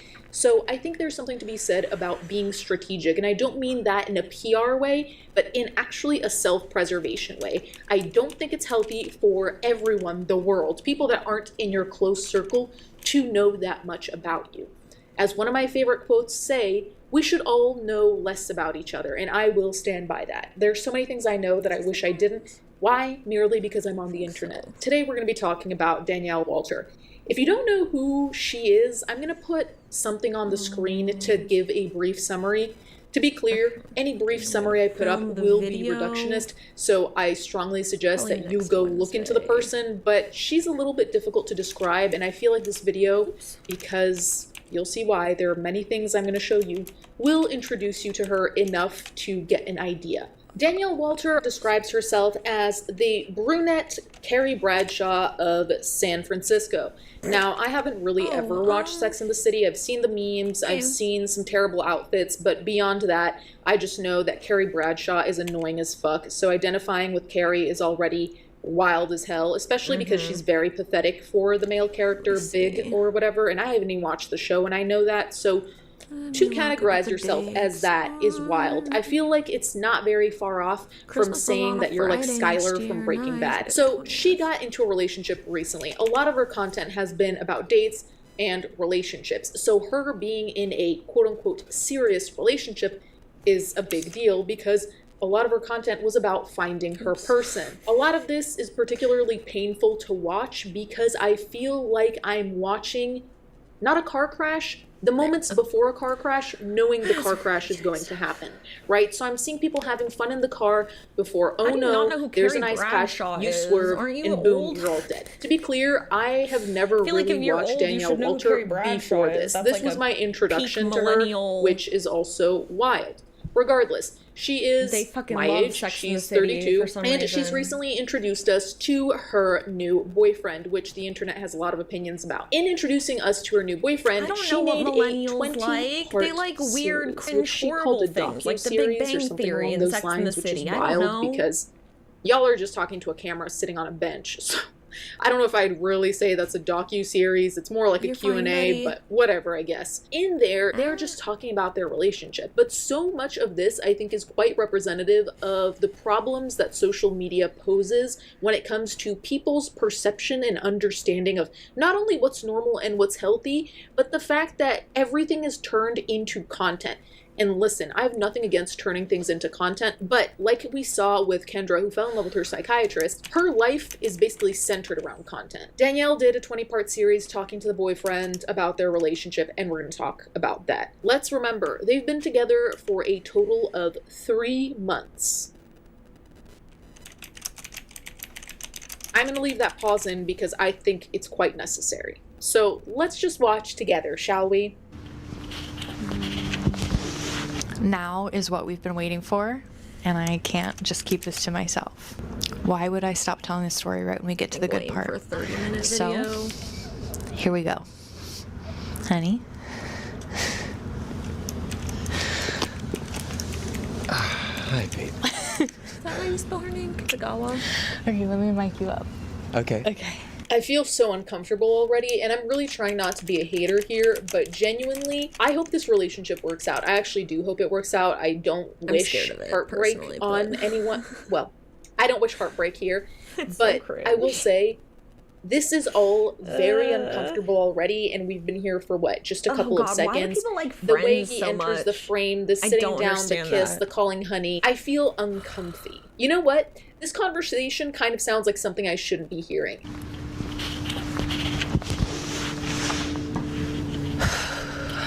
I disappeared because I finally found the thing that I've been praying for years, and I was scared the internet would ruin it before it had a chance to grow. As you may have noticed, I haven't posted my usual style video in a long time. 3 months to be exact. Without any socks. And that's for a very specific reason. Basically, I shared my dating experiences as I always have, but this time it worked. I found the man I'm going to marry, and just like some people watching right now thinking I'm getting ahead of myself, or who didn't like the pace I was going, or don't like how I express myself, you name it, there's been every opinion. Got pretty bad. I was being criticized from every angle, and while I thought I could handle it, it definitely seeped in. I stopped wanting to be creative. I didn't want to film. People weren't wrong for having opinions, that's fine. They were wrong for forgetting I'm a person on the other side of the screen. I know disappearing right when things got exciting must have felt confusing for a lot of people from the outside. I get it. But after years of putting myself out there, trying to find my person, once I finally did, I wanted to protect it. Because this is the love story worth fighting for. And worth protecting. It's Always so Sunny I dropped off is a right after great that video example saying of I think that he's going to ask me to done be his well. girlfriend without giving any further updates. It's I took a just break that because I needed it. I Friends needed to isn't get my funny, bearings. no I one needed is to reestablish my likable, and I want boundaries in everyone order to to continue perish this journey on the with you. spot. But now I'm back. And I'm taking you back through the last few months so you can join in with us. For those of you who have been following me for years, now is what we've been waiting for. And I can't just keep this to myself. Horror. Why would I stop telling the story right when we get to the good part? So, here we go. Honey? Here, I can turn it down. So right off the bat, I'm going to tell you what is wrong here, and listen, You have to tell me if it's too loud. I'm not just going to know. I'm not listening to the stream. The excitement of finding a relationship when you never thought you would. Very, very relatable. That being said, the way she's overhyping things now is the quickest way to make not only people turn on you, not only make people be more judgmental of you, but you're setting very high expectations. And realistically, I don't know if you can deliver, but that's not just about you, that's about anyone. If I sat here and told you, guys, I've known this guy for 3 months, but he's everything I wanted, he's the person I'm gonna marry, blah, blah, blah, you're already setting up a story that may not pan out. And that's not to say that the relationship won't work, but it's like me selling you a story. You want to be sold on an exciting story, and real stories aren't necessarily as exciting and as cinematic as the books or the movies. I feel like it's a mistake how she's setting this up. People can do whatever they want. Of course she can do whatever she wants. This is just my comment as a viewer of this who is cynical, I suppose. No, Brandon, when I mean that no one's likable, I mean that the show wants you to like these people. It is written in a way that they are not supposed to be assholes. They're supposed to be likable, and you're supposed to be on their side. They are not likable, and I hate them. They're the least likable, most horrible, annoying people until you can actually prove it ever. To people to be like, hey, we've been together for That's the problem. a year, and it's not that they're intentionally writing assholes, and it's just not good because of that. They're not intentionally writing assholes. They're unintentionally writing assholes that they want you to like and expect you to be on the side of. If you've known each other That's the problem. 3 months, you guys already know each other. Like, since you guys that's why literally most met 3 months ago, you didn't know that the other existed 4 months ago, right? So don't do well. You're getting to the is very because bare minimum. the writers assume that you're going to be on the side of the most horrible people you've ever fucking seen. That this is the person you're going to marry, and I think that it is quite delusional to say that out loud, as much as you might think it, because I also think that sometimes saying things out loud is a great way to jinx things. I'm making. And I also feel like it could scare I'm making the point of It's Always Sunny is self-aware. They're intentionally writing asshole characters that bad and embarrassing situations happen to, and because they are aware that they are bad, horrible characters, they can actually be funny because they're the butt of the joke. Other sitcoms are Should we take still them back to the night you asked me to be your ending girlfriend? up with the same situation of asshole characters in bad, embarrassing situations, but they have written it to assume you don't think they're bad or assholes, and that you're on their side, and actually they're redeemable, and you just automatically agree with them, so they don't realize that they are assholes, therefore they are not writing them as the butt of the joke. We were together. That's literally the point I'm making. Yes. You were nothing That's the but point that I am. and kind. That is the initial point I made. I got like already what I said. Red now. So I ended up telling you that I was okay with you asking. That's the whole point of the statement that I said. The words came out of my mouth. Oh, please, can you ask me? Okay. Okay. And I just want to address, in the past, I've said you shouldn't agree to getting into a relationship before the 3-month mark, so that behavior can be proven. And I'm not going back on that in most cases. I still think that's reasonable. I agree. Right. But this is not most cases. And I know that some people are going to have their own opinions about that. But, you know, this is just the way that our story played out. We both knew. So that's why I said 2 months. Yeah. And I think the time we were together and the subjects we were talking and how we were living and doing life together just shows us. I hate that when you don't capitalize bullshit words, it like underlines it as if you've spelt it wrong. No, So do bitch, I just chose to not capitalize it this time. You'll survive. But this was just our pace. So that's what happened. I knew this was different because... So I'll say this, I have always thought that it's dumb to follow just random No, they haven't broken up yet. rules of when They you're have not supposed to broken do up things. yet. Example, She there are just people thinks who she's a get master at engaged fucking after dating a now because she year, got like I one did boyfriend back for when 2 days. I was married, and then there are people And now who she's talking take down to 7 everyone years. as if I don't think she there's any, is like time the arbiter frame of you how have to have. date I think it's people. all based on who you are, how often you see each other, blah blah blah. Obviously, I don't think you should get engaged after a week. I do think that's crazy. It's so but when we're fucking- talking 2 or 3 months before you call someone It your reminds me of, boyfriend or like, girlfriend, teenagers whatever, that are, like, it's boyfriend or girlfriend, really. Like it on doesn't have to Tumblr be giving that deep. It fucking also depends dating on what advice, boyfriend, like, girlfriend means oh. to you, because some people take that more seriously than So others. you don't know One what you're key talking theme about. You will see in all of these TikToks, in my opinion at least, is a Like, what the hell? level of, it sounds mean if I say childish, but it also sounds mean if I say immature behavior. And by It's that I very mean, immature and I think childish, that as actually, adults, so. as a 32-year-old woman, much like Danielle, having someone ask you Being to be their 32 girlfriend is and very being like, cute, oh my and I like that. But at the God. same time, I think that there is something to You've be been said dating for a about the month. Oh my conjunction God, of we're saying, gonna get "Oh, you married." can't ask me to be your girlfriend until it's 3 months, but because it works so well for us, now you can ask me at 2 What the months and I'll be fuck? your girlfriend. It's the mixture of the timing and the labeling that makes it seem like, are we adults here, guys? No, they're not Really? adults. Like, are we even having this conversation? Because you really just could have said he asked me to be his girlfriend. We didn't have to focus on the time frame, and we also didn't really have to focus on him asking you, because realistically, if this is your future husband, him asking you to be his girlfriend, in the grand scheme of things, is not that important. You could have told us things you did, how you realized you wanted him to be your boyfriend, other things, but I thought that this was a weird introduction because really this is logistics. It's logistics. When he asks you if it's 2 months or 3 months, honestly, I don't think that changes anything for anyone.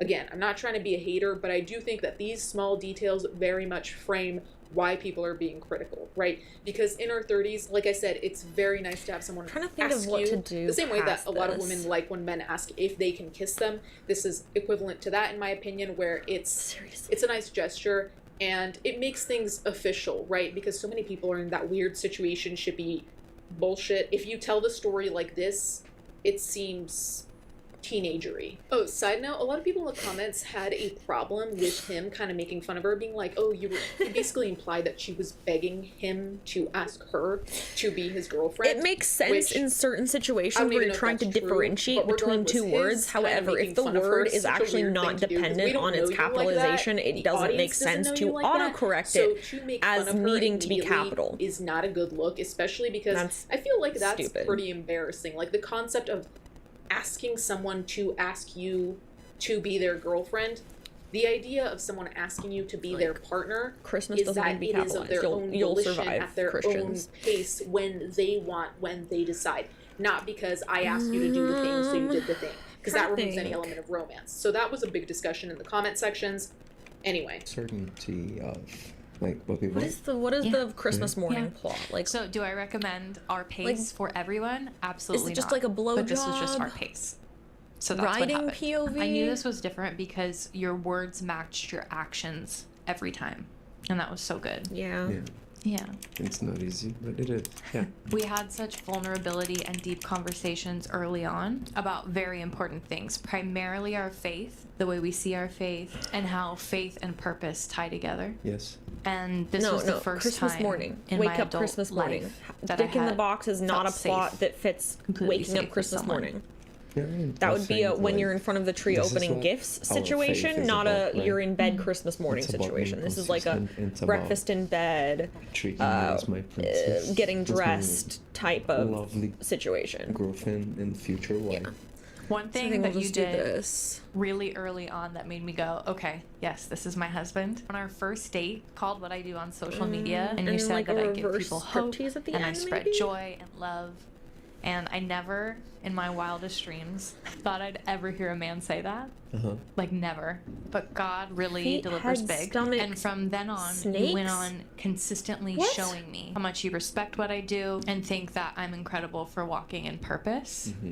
Imagine a man saying that about sharing every detail of my life. That literally could have only been God. I had hoped for a man who respected or understood what I did, but I never imagined the way that you care so deeply about my This is literally purpose like the bare and the way that minimum. God Oh my wants to use God. me. So anyway, I said 2 months was okay. What was something early on that made you think, yeah, this is gonna be my future wife? Well, I already told you this. It was on our first date. And when we went to the restaurant, and when the food got there, we gave your hands to pray, and when you act like that in front of everybody, you just gave me your hand and said, Yeah, just in public. Yeah. Yeah. and I said, "Well, it's hard, you know." Oh my God. What the fuck? So how I knew that it was probably going to happen that night was... I will say I get very, very uneasy when people mention God in this regard, kind of similar to Kendra. When people Oh my God, name it is drop like God Kendra! like this, I have to cringe for a second, but it's also not because there's anything wrong with thinking that God placed someone in your life. I actually think a lot of people are placed in my own life because of that. That being said, I also feel like to make this about God because you went on a date with a guy and he said that you walk with purpose or that he appreciates your social media presence, your candor, or whatever. I feel like the bar is in hell. Like, I apologize if that's rude, but I really do feel like the bar is in hell because someone basically respecting your job and giving you credit where they think it's due. I don't know who Danielle was seeing prior, but these guys must have been pieces of work because honestly, I don't feel like that's a lot. Like, me respecting what my boyfriend does is not anything to be wowed about. I feel like that is very bare minimum. Even with people that you're just friends with, right? So for her to think that she found her husband because he didn't make fun of her because she's on social media because that's what she expected him to do, that was that was my first thought, is like, why would he not be good with that? Why would that be something that really stands out to you? Which again led me to the thought of maybe prior men have given her shit over her social media, but just because other men were shitty about it doesn't mean that him being normal about it is, wow, great, best thing ever. I'm glad she's glad about it, but I also don't think this is the standard. I do think, and again, not policing, just my opinion, you realize who your partner is supposed to be when you go through hard shit. That's, wait. 100%. When you go through hard shit, and it would be very easy for them to leave, it would almost be convenient for them to leave and they stay. Now we're talking. Them being okay with you doing social media and respecting you is nothing to write home about. Like, it's great, sure, but you can't base who's going to be your husband on that. It's about morals and belief systems, sure, but it's also about many other things that show endurance and commitment. It's not just about, like, you do social media, props. So that was 3 months ago. And so now we have to tell him what happened next. Okay. Okay. By this time, you had just asked me to be your girlfriend. We're on cloud 9. Everything's great. But we're both getting absolutely torn apart by the internet. Which is so sad.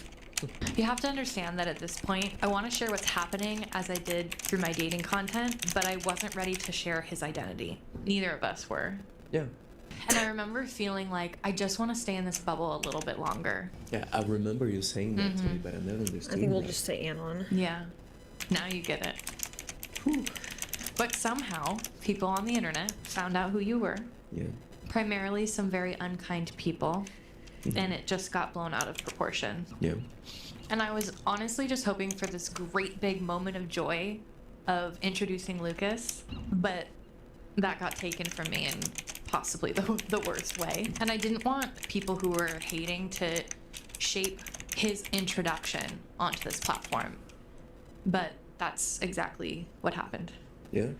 So I decided I was going to step back for a minute to protect our peace, and I actually remember saying, what if I just produce really boring content so that the people who were hating so badly would just get bored and leave. I just wanted to protect us mentally and emotionally and not feel pressured for sharing things before we were ready. Simultaneously, I fly to New York for Fashion Week, so we just make it official and then I'm gone. And this is gonna sound really sappy, but that was really hard for us. Yeah, that was really hard. Yeah.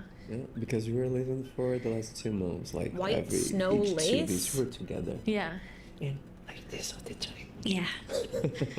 That was when we made our rule about no longer than 3 days apart. Yeah. Which we've been doing very well. Yeah. Right? And while we're not posting anything about us, and the internet was forming all kinds An of ice opinions, box is theories, literally and a box spewing with hate, ice we in just it. went It's on like a dating and having a great replacement time for together. freezer if you So don't have I do think electricity. that there's something to be said about sharing, and this goes back to what I was saying before about oversharing. Bitch, did I ask you for a fucking cosplay suggestion? No, the fuck I didn't. Especially when you are not inviting people's opinions and commentary, because you might just want to post a picture with your boyfriend, girlfriend, whomever, whatever. The internet is going to have something to say, whether it's about their appearance, whether it's about you moving on too fast from your prior relationship, whether it's this person's social media past, whether it's their social media reputation. Who are they? Where are they from? Are they just dating you for clout? There is so much shit people say. I've seen a lot of posts of people announcing relationships, and my God, that shit is terrifying. All of what they're saying is valid, and I also know that social media hate goes crazy, Test especially me one more mentally. time. Very taxing, very tiring. I have and zero it's just patience. very difficult to unplug from that. Which sounds chronically online, but realistically, when people are touching on a Where point on here of does it happiness for say you, that and then I'm the point of asking for happiness fucking turns into a point suggestions of from vulnerability? the fucking It's very peanut difficult. gallery? I also have to say, though, this is why I think that dating content is fun, but very, very risky. Because what you do when you're sharing your dating content, like I don't people get who why tell, people do dating like, stories content. about their horrible dates and stuff like that. Such a bad it's idea. funny and it's haha he he, but what it does is that it fosters a parasocial relationship where people feel like they're your friend and like they have the right to comment on things and sometimes take it too far because they feel like you've shared and therefore they can share back, which first of all is not the case. But second of all, it really does impact when it does work out, right? When you're not talking about a bad date, when you're talking about it going well, when you're talking about you being happy. Well, no, I get why people do dating content if it's like they can say whatever to you. staged, and I think that that's what or happened not real. here. And it is unfortunate, or like but it's not advice or unpredictable. things like And that. again, I get we go that. back to the whole oversharing I don't thing, get because the thing actually about showing sharing your dating is life. That you would fuck it are up so setting a quickly. precedent, and people may not understand what that means, right? Because I could decide to share about my dating life. That doesn't mean I want your opinion. Anyway. But you don't know that. And even if I say I don't want your opinion, you can still share it anyway. So you understand how it immediately becomes an unbalanced, weird relationship with the viewer. And while we're not posting anything about us, and the internet was forming all kinds of opinions, theories, and spewing hate, we just went on dating and having a great time together. Yeah. We're having fun. We were going to Actually, wait, hold on. That concerts. should be the lead up. We were training. Yeah? Yeah, a lot. We were exploring each other. Yeah. We were deepening our relationship and doing a lot of activities together. Yeah. I have it written out so that we can share it. We had that restoration hardware date. Do you remember that? With the steak? Oh. Yeah. Oh my. Very fancy. Best steak. Probably one of the best steaks I've had in my whole life. Me too. Do you remember my dress and my outfit? It was I do. the brown dress. Yes, Yeah. I felt so pretty. And then this is also the concert era. So one night, I don't know what happened, but I late at night went on Ticketmaster and bought like 6 concert tickets. And I just told you, hey, like every Friday we have a concert. So every weekend we'd have a concert, a date night, and then we'd go to church. And that was great. It was amazing. We experienced so many nice concerts. Like we lived so many nice experiences and stories. Well, we also learned that we're not standing concert people. No. We like to sit down. We were a little bit like not little older. We are in love as 18, but our body feels as 60. No. And honestly, it was awesome. We were documenting, but not sharing any of that. So I have all of the photos and the videos and all of that, but I was just keeping it to ourselves and being in our own little bubble. But I think a fun part of this is now sharing that with you now that I'm ready. So I have a bunch of carousels that are going to go through all the things that we did and just share like more. Like I never posted like this, and I think it would be fun, like a digital scrapbook, you know? I don't automatically have something against going to those concerts together, because while it may seem like an irresponsible way to spend money to get their 6 concerts or whatever, that's none of my business, so I'm gonna move on from that. I think it's important to experience things together. At the same time, I also feel like it's just very early to do that, and I don't know when they did these 6 back-to-back concert weekends or whatever, but I think there's also something to be said when you start dating someone for the yearning of it all. And maybe I am, off my rocker. Maybe, my interpretation is incorrect here. I think there's something to be said about getting to know each other in a organic way that does not include distraction, right? Because it's like when you see in movies that people go on a first date and they go to the movies and they don't really hang out after, and the only thing they did is go to the movies, and you're like, you didn't talk. You didn't get to know each other. You might have kissed at the end of the date, but it's like, do you know anything about this person now? Not really. Happy 2026. And that's why I think, generally speaking, concert things should be more for when you're an established couple, because before that, I want to know stuff about you. Let's go to dinner and talk. Let's get a coffee and talk. Let's go to the park and go on a walk and talk. But I feel like there's something to be said about being distracted during dates, because it might feel more comfortable, but at the same time, there's a reason for that, and it's because you're not really learning anything. Of course, this doesn't go for if you're going on one concert date, but it's like if all of those dates at the beginning of a relationship before the 3-month mark, that's what you're doing. It's like, this is time you could have used to actually get to know each other. What is some dialogue? Again, not the biggest deal, here? but I don't think it sets a good precedent. Also because there are something couples, funny and I can say before fucking. Staggering, but there are couples who become solid boyfriend and girlfriend units, but you can tell that they don't actually really know each other. And it's kind of like the high school boyfriend and girlfriend where they call each other that, but then they don't hang out. They might just like gawk at each other in class and kiss each other at some point, but they just never hang out, and they're not actually friends. And that's one hill I'll die on. If you want to be boyfriend and girlfriend, or if you want to be partners, I think you need to be best friends. Hardcore, you need to be best friends. If we're not best friends, we're not dating. Marin is so not that's also shy. part of the reason why I'm saying you need to talk, Marin because is you very have much to be not able shy. to treat this person not as your boyfriend, but as your best friend, who is also your boyfriend. And I want to address something. When I say we were in our own little bubble, I mean that at this time, back in September, early October, We are living life surrounded by friends and family. I'm having conversations with my friends about how things are going. Lucas is spending time with my family. I'm just making this a POV, so I'm not going to make it character specific to the outside world. Keeping that in mind is like the anime. We had counsel as far as who the other person is, I'm trying to keep it like normal community around us. It just wasn't being shared online. Open-ended, so you can you self-insert. Your activities in your growth time. Hence why I usually do that, unless it's like specifically for the plot. Like individually and but for this, it's just so then enter October, which was a really fun month. So the other thing is, I don't know if you guys have noticed how central the internet has been in all of this discussion. We're about to be 10 episodes in, and she's talked a lot about the internet's reactions. And granted, it's worth mentioning, right? Because being dogpiled on the internet, if that's what they were, is difficult, and it's a lot, and it will affect how you share. That being said, if this is actually about your relationship, the internet should not be such a massive factor, right? Because now it's starting to sound like you're telling the story of you telling the story of you and your boyfriend on the internet, as opposed to your love story. That's also what makes me slightly cynical about this, is that the internet is playing such a big role. Like, people who don't know you, people that you don't know, their opinions, their views of it, you're showing things based on their opinion. Like, why does it matter? And this is exactly why I'm talking about oversharing, because this shit starts getting in your head to the point where you start behaving a certain way, not necessarily to appease them, but because you remember the last time you got a lot of hate over thing X, Y, or Z, and it's like, this is not healthy. And I'm sure these takes sound like boomer takes, but I really do think that that is a problem with relationships, is that there is this big pressure to show off your person online and talk about all your dates online and then post a story together. And it's like, I feel like a lot of solid relationships aren't heavily online, okay? And I'm sure there are plenty of healthy relationships that are heavily online, but oftentimes those are relationships of people who both separately are influencers. It's a different thing when only one of them is an influencer. Though I think Lucas is trying to be an influencer, question mark. I don't know. People have a lot of opinions about Lucas, and I think I'll get into those later, but a lot of the comments say that this is giving lavender and that this is also giving green card, so there you go. So every month on our month anniversary, some people are going to be so upset about this, but every month on our month anniversary, Lucas plans something for us. Without me saying anything. I don't ask at all. He tells me. And for someone who's never had different that, type of contract. it's incredible, and it's always so fun.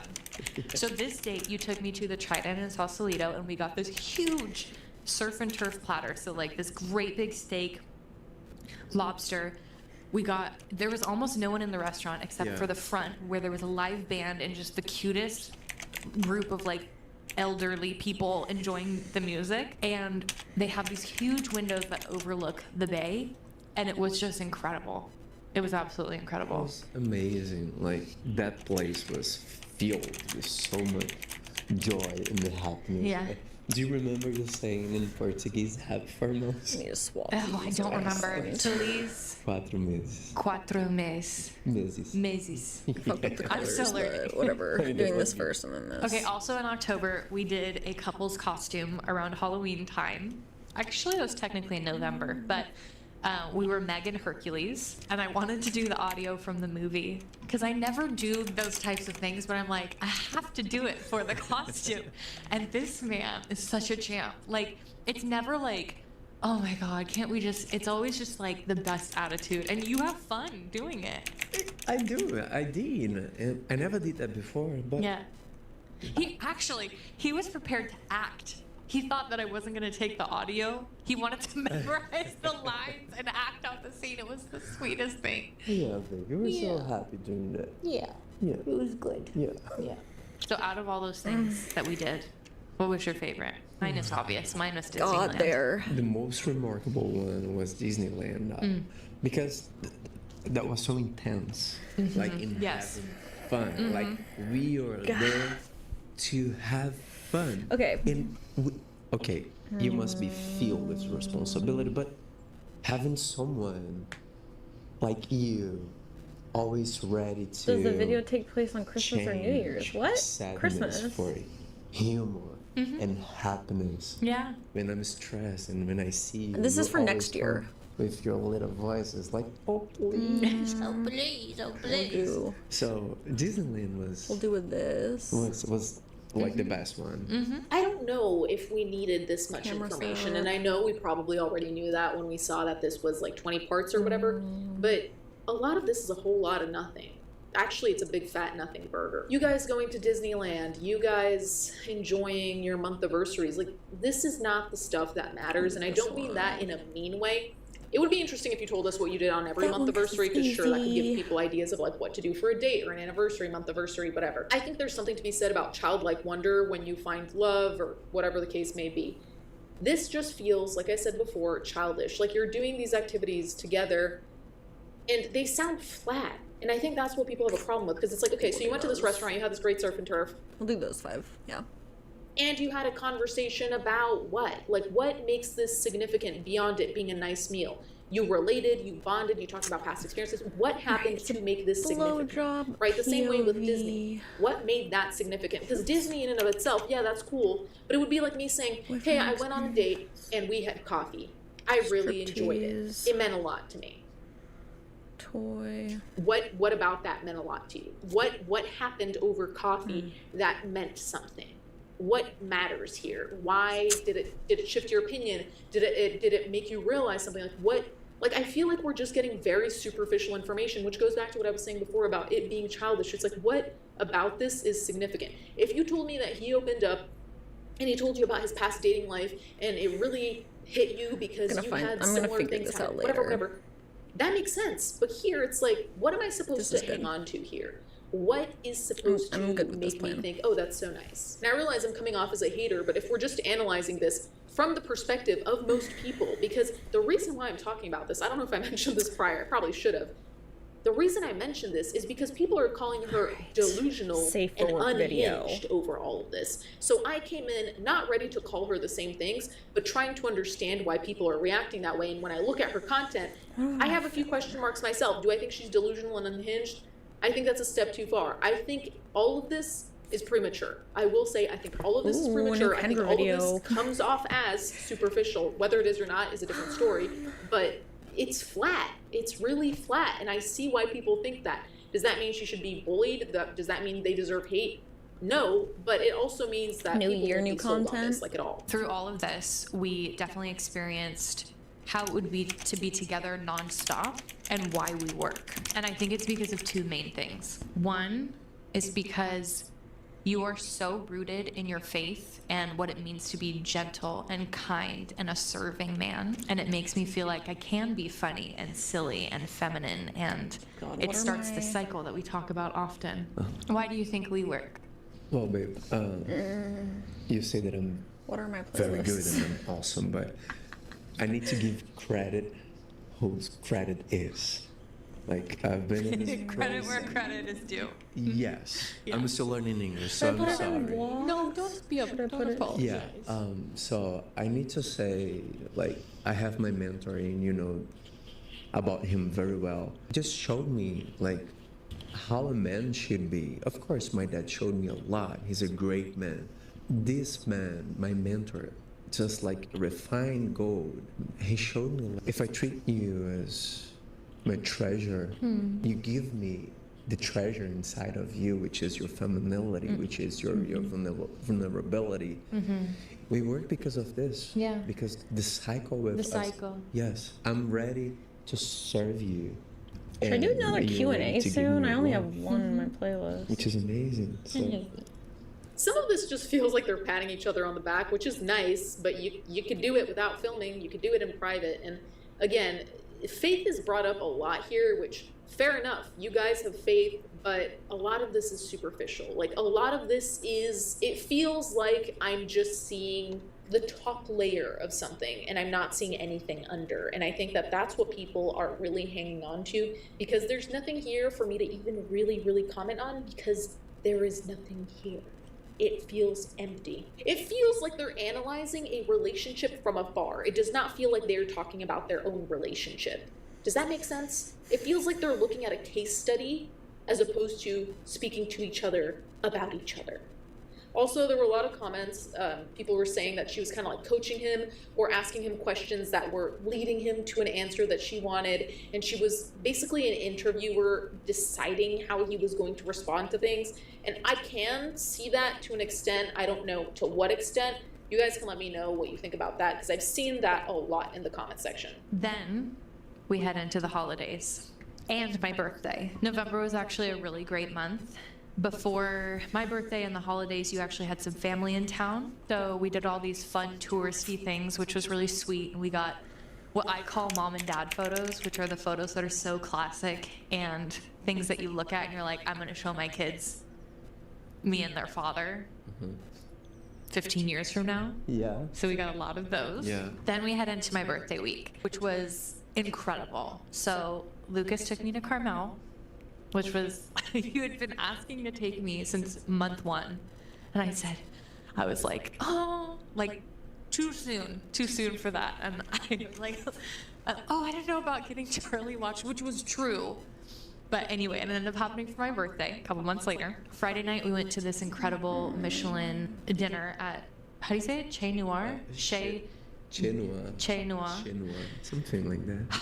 So good. Then Saturday, my dad and bonus mom wanted to get me a gift for my birthday, and they coordinated with Lucas, which is awesome. I've never had a man who cares to coordinate with my family for special events, so that's incredible. I changed my PSA. My bonus mom gave Lucas 2 options. Playlist a fancy to an dinner, updates playlist, so I'll or put it in there. an adventure. And which one did you pick?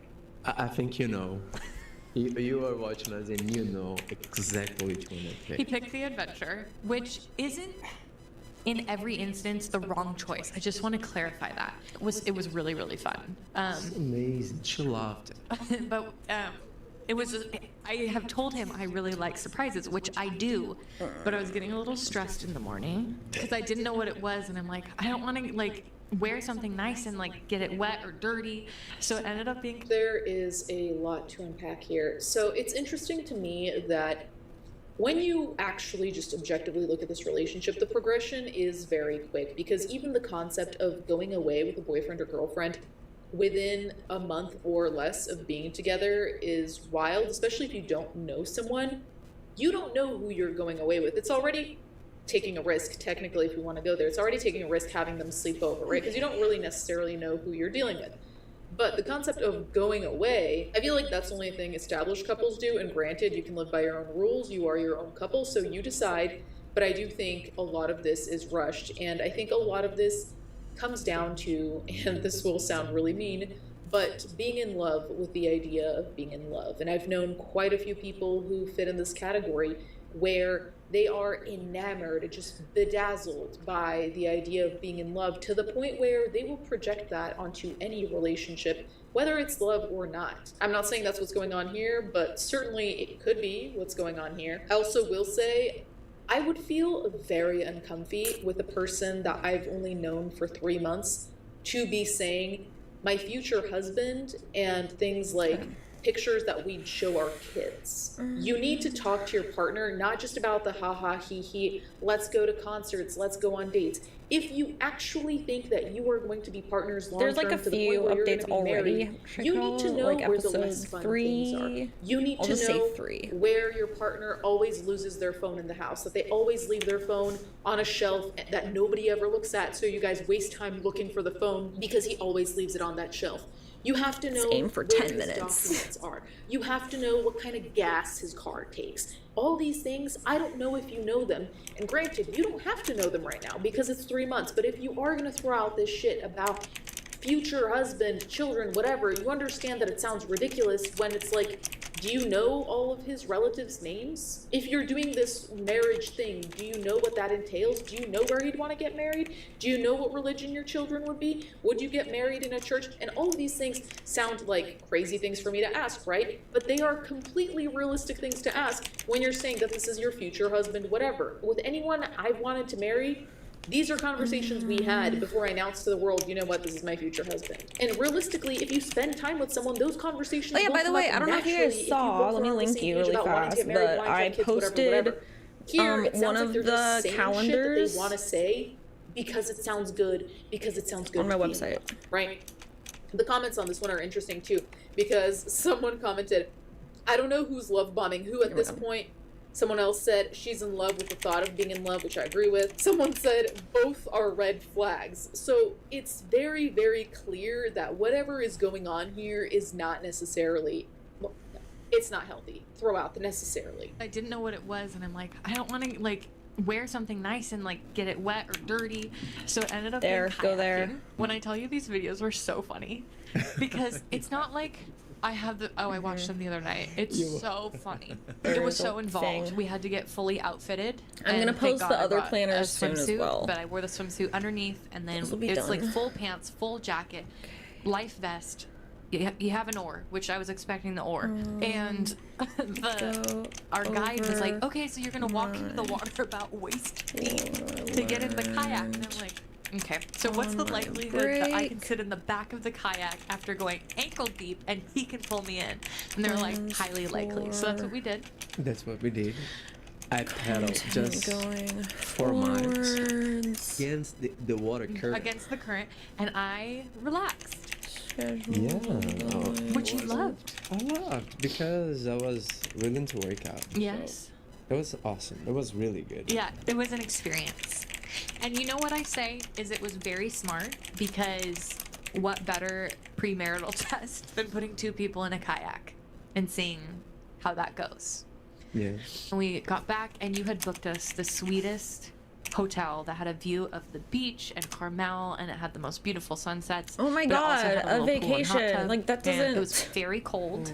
Dude. Best hot tub of my life. My legs were so cold that, like, it gave you, like, that prickly feeling. It was... Which is, like, that's what I mean. Everything is fun with you. And then the next morning, you gave me my actual birthday present. I'm going to go back to what I said before. I think it's important to experience things with your partner. I really do think that. And I think that that is telling of how compatible you are.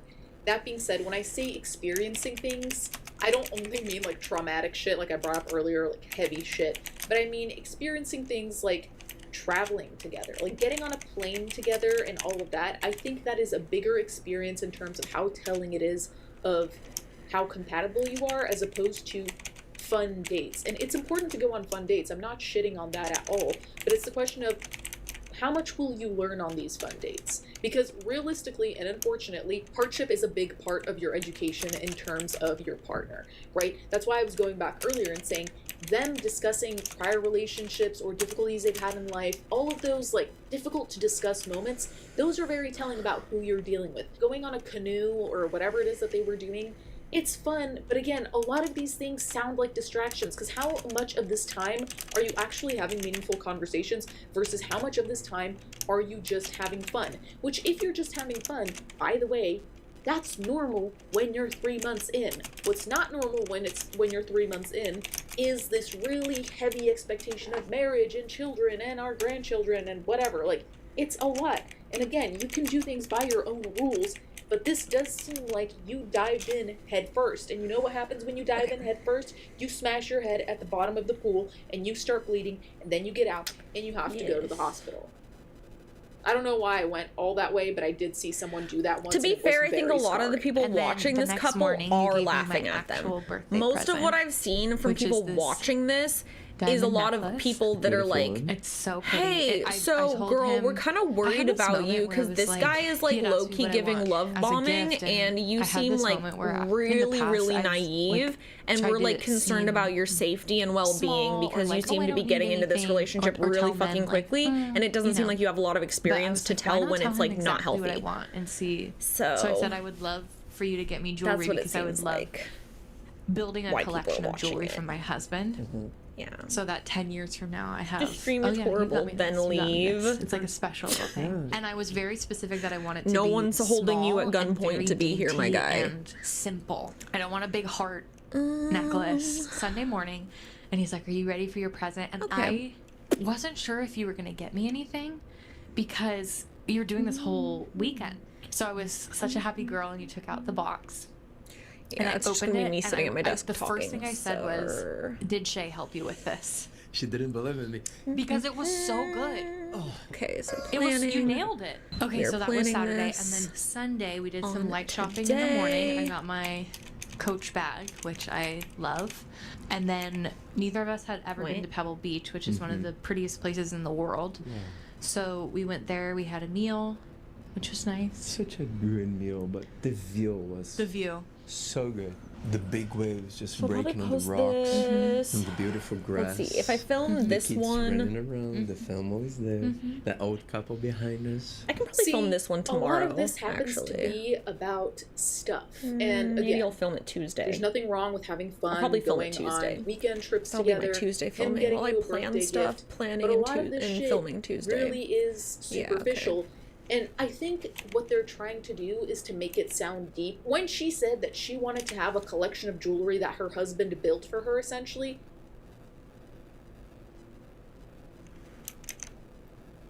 yes, my reaction tells you, like, I like the concept, but the concept is not a 3-month concept, okay? Getting someone a diamond necklace, first of all, 3 months in, I kind of find crazy.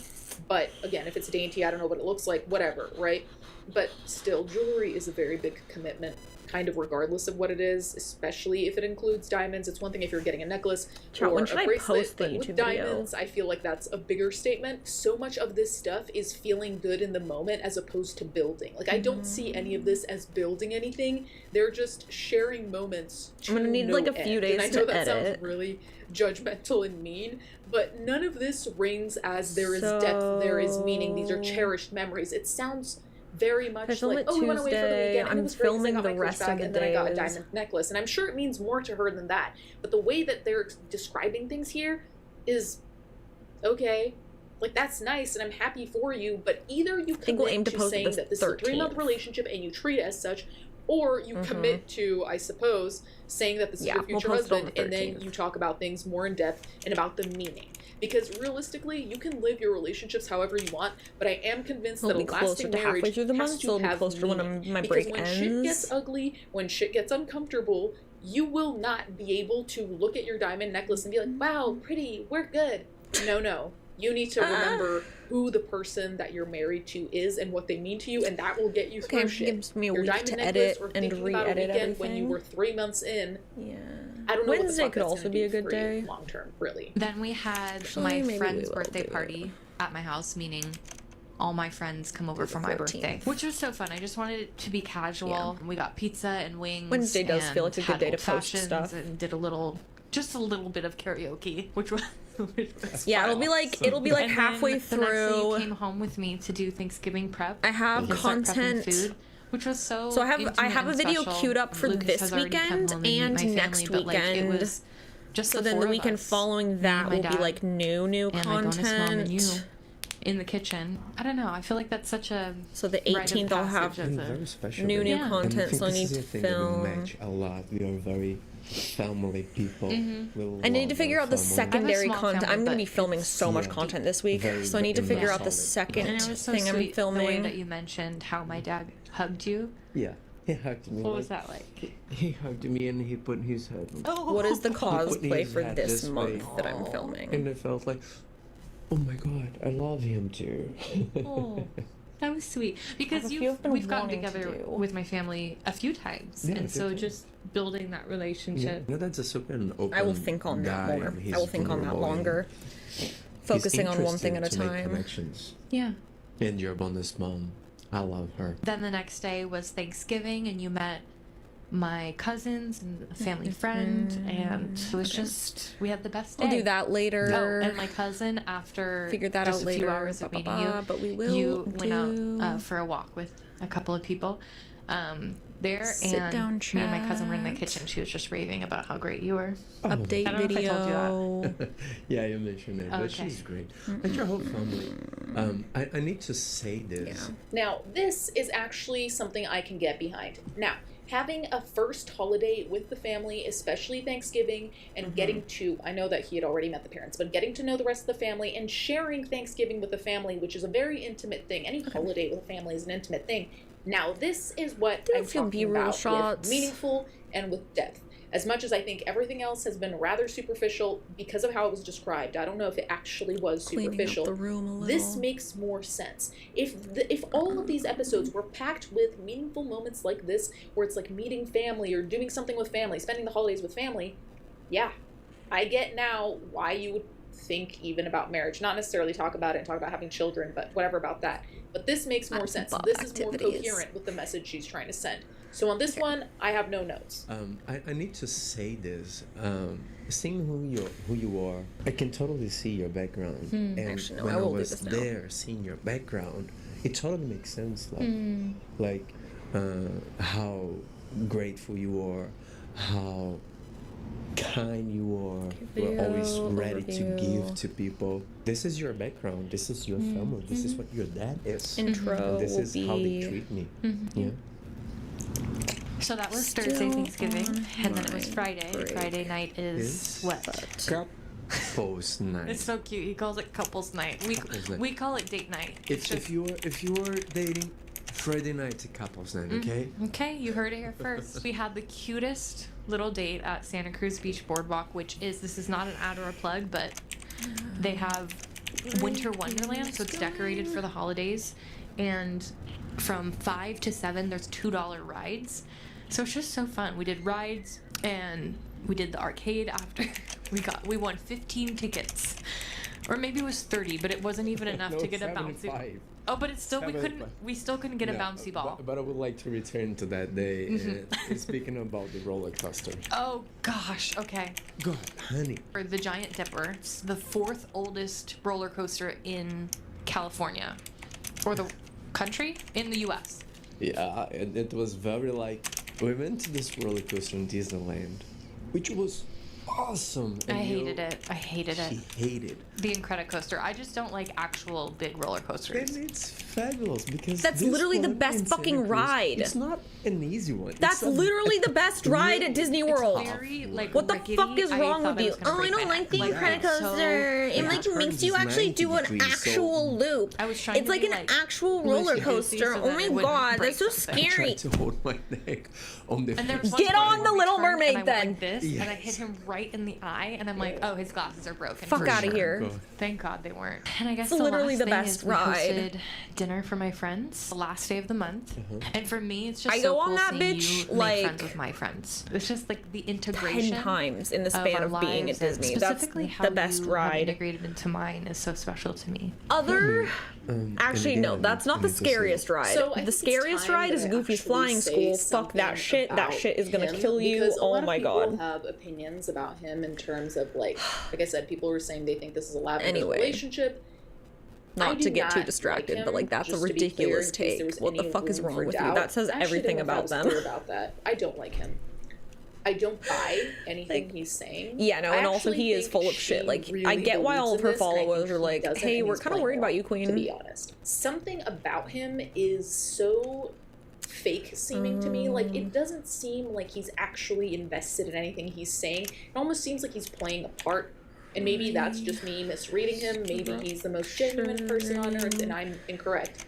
But it does not seem at all genuine to me. It's also like anytime he adds any details to the stories, they're so superficial and whatever. Like, he'll always mention, oh, like the family's there, or like the roller coaster, and it's never about anything significant. Like, yeah, he said he was happy to meet her family, but what else can you really say? I don't know. I have a very off vibe there, and maybe it's just his demeanor. Specifically, how you have integrated into mine is so special to me. It's not really a climax, but and again, I need to say, like, the people you surround yourself, very similar characteristics from you. They are good people, they are authentic people, they are strong people, they are funny people.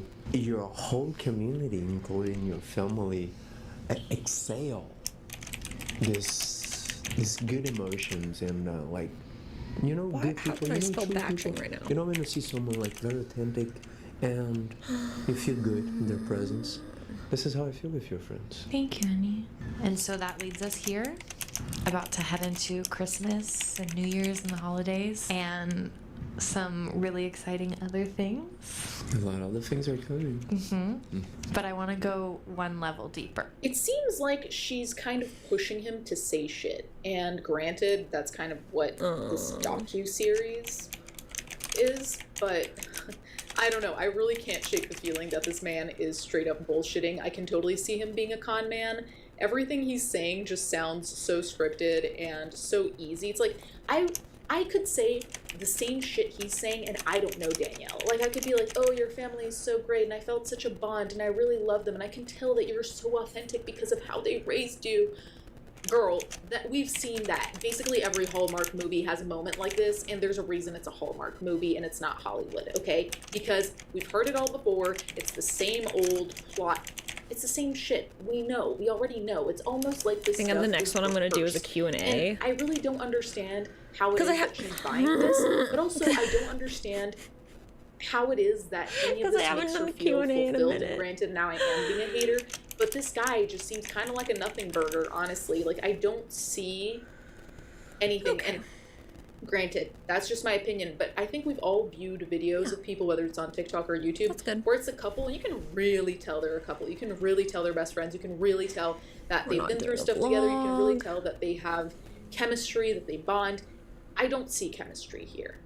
If they weren't sitting as close as they are, I could believe that they're cousins. But I want to go one level deeper. And that's talking about what we've learned so far in the relationship and throughout this process and what we're carrying forward. The first thing for me is keeping what actually matters at the center. And number one, first and foremost, is our faith. Keeping God at the center of our lives and our relationship. It's so funny, we talk about this often, but when we're in the Word and actively praying together, it makes everything so much easier. You start your day off with that. Everything just has a level of ease to it. I can't explain it.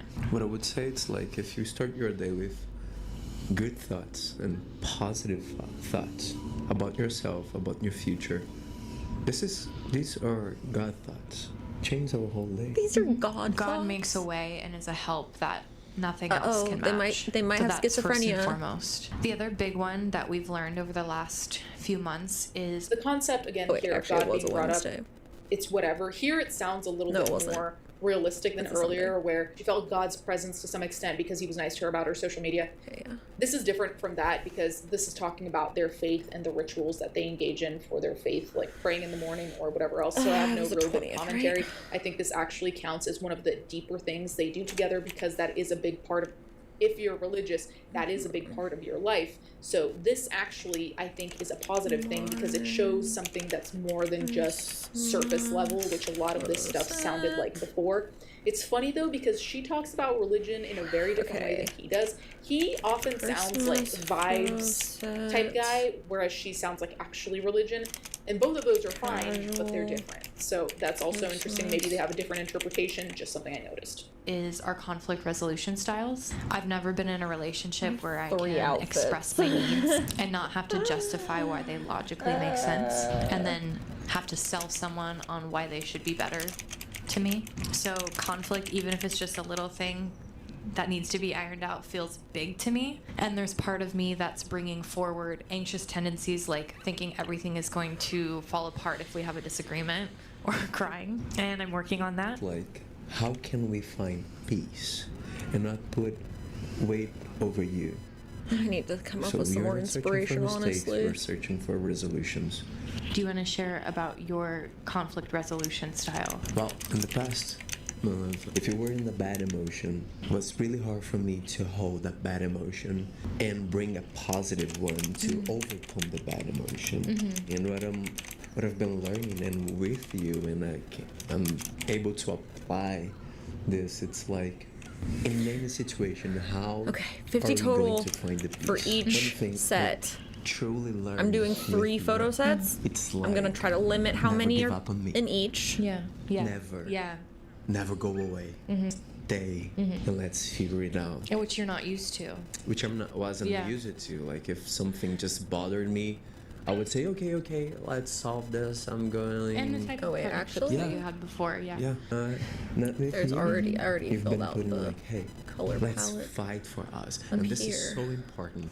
I feel like we try to own up to what we're possibly bringing forward from past experiences and past relationships of like, hey, this isn't about us, this is a me thing. Something that you did to along the lines of what you just shared of like, you're not used to being able to stay and resolve. When we would have conflict resolution and my anxious tendencies came up, I was terrified that you would leave. And I didn't have to say anything. You came to me and you said, and what I'm trying to say is this wasn't me teaching you this. You came to me and said, I'm not going anywhere. You know, if we have a disagreement or whatever, we can feel what we're feeling, but I'm not gonna leave. Yeah, because I can't lose your heart. But I've never had that, and that was really special for me. And I never had a heart like yours, my love. Oh God. A lot of these questions, it almost sounds like she wants to be reassured. I don't know if I'm wrong about that, but it almost seems like she asks him questions because she wants him to second what she's saying because she doesn't feel certain in what she's saying. And maybe that's just how I read it, but it really does make me wonder if all of this is kind of a way for her to feel more comfortable in this relationship that she views so seriously for whatever reason. And at this point, I just really feel like he's saying platitudes. I also feel like the verbiage, the terminology she's using, like conflict resolution, are we talking about a relationship or are we talking about a science project? Like, I know conflict resolution isn't, you know, that eloquent of a term, I suppose, but it just sounds like a report. It doesn't sound like you're saying we get along so well, and even if we fight, we always, you know, come back. We always have good communication. I've never used the terms conflict resolution in terms of my own relationships. This feels adjacent to therapy speak, and I always get a little sketched out with therapy speak when it's not necessary. So weirded out about that. This is for the. Also, though, this is for the. I'm not saying they haven't had hardships, though they could have not had any because it's only been 3 months. But I think it's also interesting to think about conflict resolution in terms of you've only been together 3 months, and basically from what you told us, aside from the Thanksgiving thing and aside from other parent get-togethers, you've just been going on dates where it's going to be hard to talk. Concerts, canoeing, whatever else, like a lot of these dates are like big activities that don't really include deep conversations. I suppose you can have a deep conversation on the canoe or at concerts, to some extent, but a lot of these things are just fun activities, which again, is fine 3 months in, but you gotta decide, are you doing the fun activities and being 3 months in, or are you doing activities with your soon-to-be husband? You gotta pick one, because it's not adding up. And then lastly, what we're bringing forward is both of us adapting to being in a relationship again. Yeah. Which, we both had longer relationships, but neither of us recently, and I would argue that both of us are completely different than the people we were when we were in them. Absolutely. I don't think either of us would have been able to hold the other before growing into the people that we are right now. Yes, I agree 100%. That the growth we individually had before even meeting. Mm-hmm. What do you think? Well, I picture the best picture for our relationship, and I'm gonna chase it no matter what. I'm totally Dude, the able viewfinder to pick, sacrifice. it's easy. Like, small sacrifices, big sacrifices. Just things like not picking up and going surfing whenever you want to anymore is like your inception photo, and not because I'm making our relationship. It's my priority. Our priority. Mm-hmm. Yeah. But I wouldn't want to do this with anybody else besides you. Me too. Before ending this, I just want to say to the single girl out there. Here, it feels like there is an invisible gun to his head, and it sounds like he's bullshitting. And I feel like he's forcing himself to just say word salad, like chasing it no matter what, the sacrifice. And it's like, bro, what do you know about sacrifice 3 months in? Like, again, some people do know about sacrifice 3 months in, but from everything you've described in your relationship, you've just been going on dates. So, like, can we just address that it's 3 months and it's fine that it's 3 months and it doesn't have to be that deep that fast? Can it just be casual in terms of you're working towards, you know, it being serious, but it can't be serious immediately because you don't know the person immediately? This particular TikTok really struck my bullshit meter, I gotta say. Before ending this, I just want to say to the single girl out there that's been watching and waiting for their person, our love story is for you. I started posting dating content years ago, and I never want to forget you. I want to encourage you that your person is on the way. Thankfully, I'm not sick because I haven't left the house. To give you hope. Yeah. I met my person at 32. Maybe yours is sooner. Maybe yours is later, but I do know it will happen for you. And also, thank you for being here with us and giving us the space to grow. I never imagined my story would unfold this way, but I'm so happy that it did. Yeah, it's God's gift. Yeah. Yeah. And everything makes sense now. For you and for me. Mm-hmm. Like, for both of us. Yeah. You're coming at this from knowing me, but Lucas has his own stories of... Yeah. Yeah. All of us. And with that said, we have some very exciting things coming in the next few months. And yes, it's probably exactly what you're thinking. I love you. I love you too. We did it. We did it. The concept of talking to the single girls and telling the poor, miserable single girlies. Okay, so I was gonna have it be an elf, find their Prince Charming too, but actually we're just gonna have it be 3 months ago, and that they need to just keep hoping and that they'll find someone. Christmas one. You're talking like you've been together for 60 years, dude. Like, there are cans of food that you could have bought 3 months ago that wouldn't have expired yet.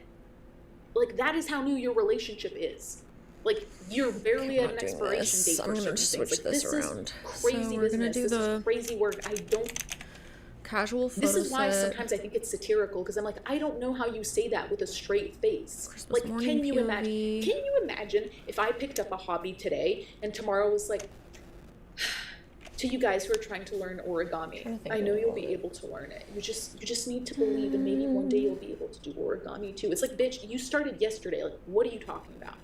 This one was wild to me, also because it's like, not everyone who's single, like, their main priority is not necessarily finding someone or being in a relationship. Some people are happy with it. Some people prefer waiting and finding their person as opposed to just dating someone for the sake of it. Like, it feels weird and patronizing to be telling them what's what when realistically, this is brand new.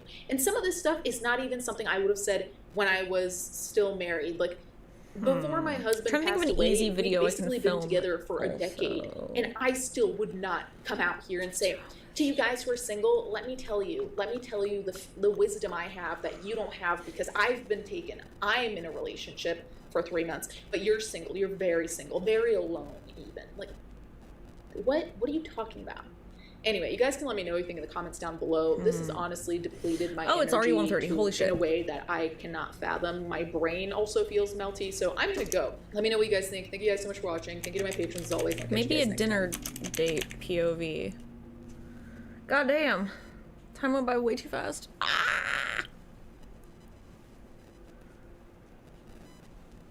No, that's too much work.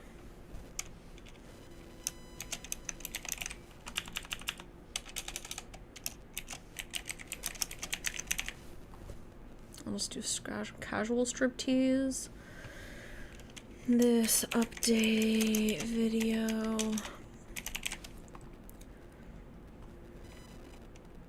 Wait, actually. Oh, yes. Okay, update video. And then we have a...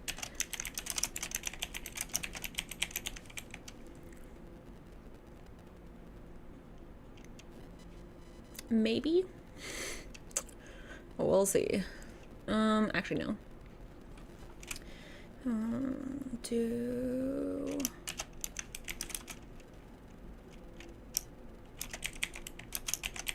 That should be easy enough.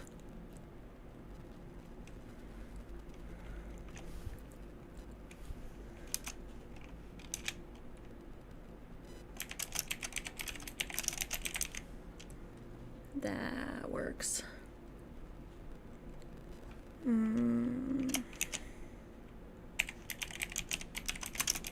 And then maybe that. Okay. Yeah. Alright, I'm looking away from it now. I'm looking away. I had 3 videos planned for us to watch, I think. I did. I will put that on. Oh my god. Let me select it. Let me delete that. We'll save it for Teddy's stream, so let me put that on hers. We'll up to that first.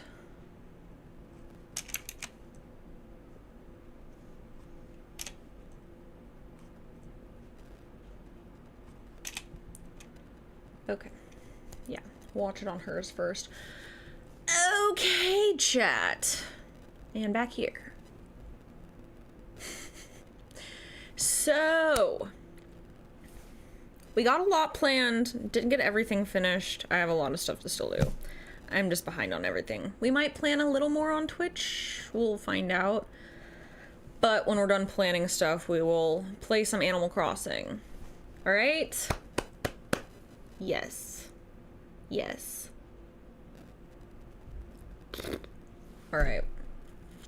I have to go run and do stuff in between streams, so I'm gonna end this quickly here and get Teddy's all started up. Yay! Thank you, Lemon.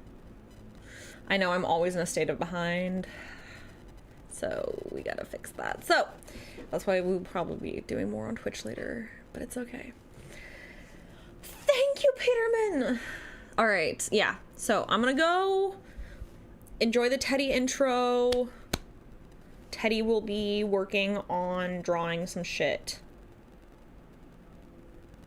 I don't know what we're drawing. Might work on some of the stuff, the calendar assets. We might work on some other shit. I don't fucking know. We're gonna do fun things on Teddy's and be productive there also. All right? It'll be good. Anyway.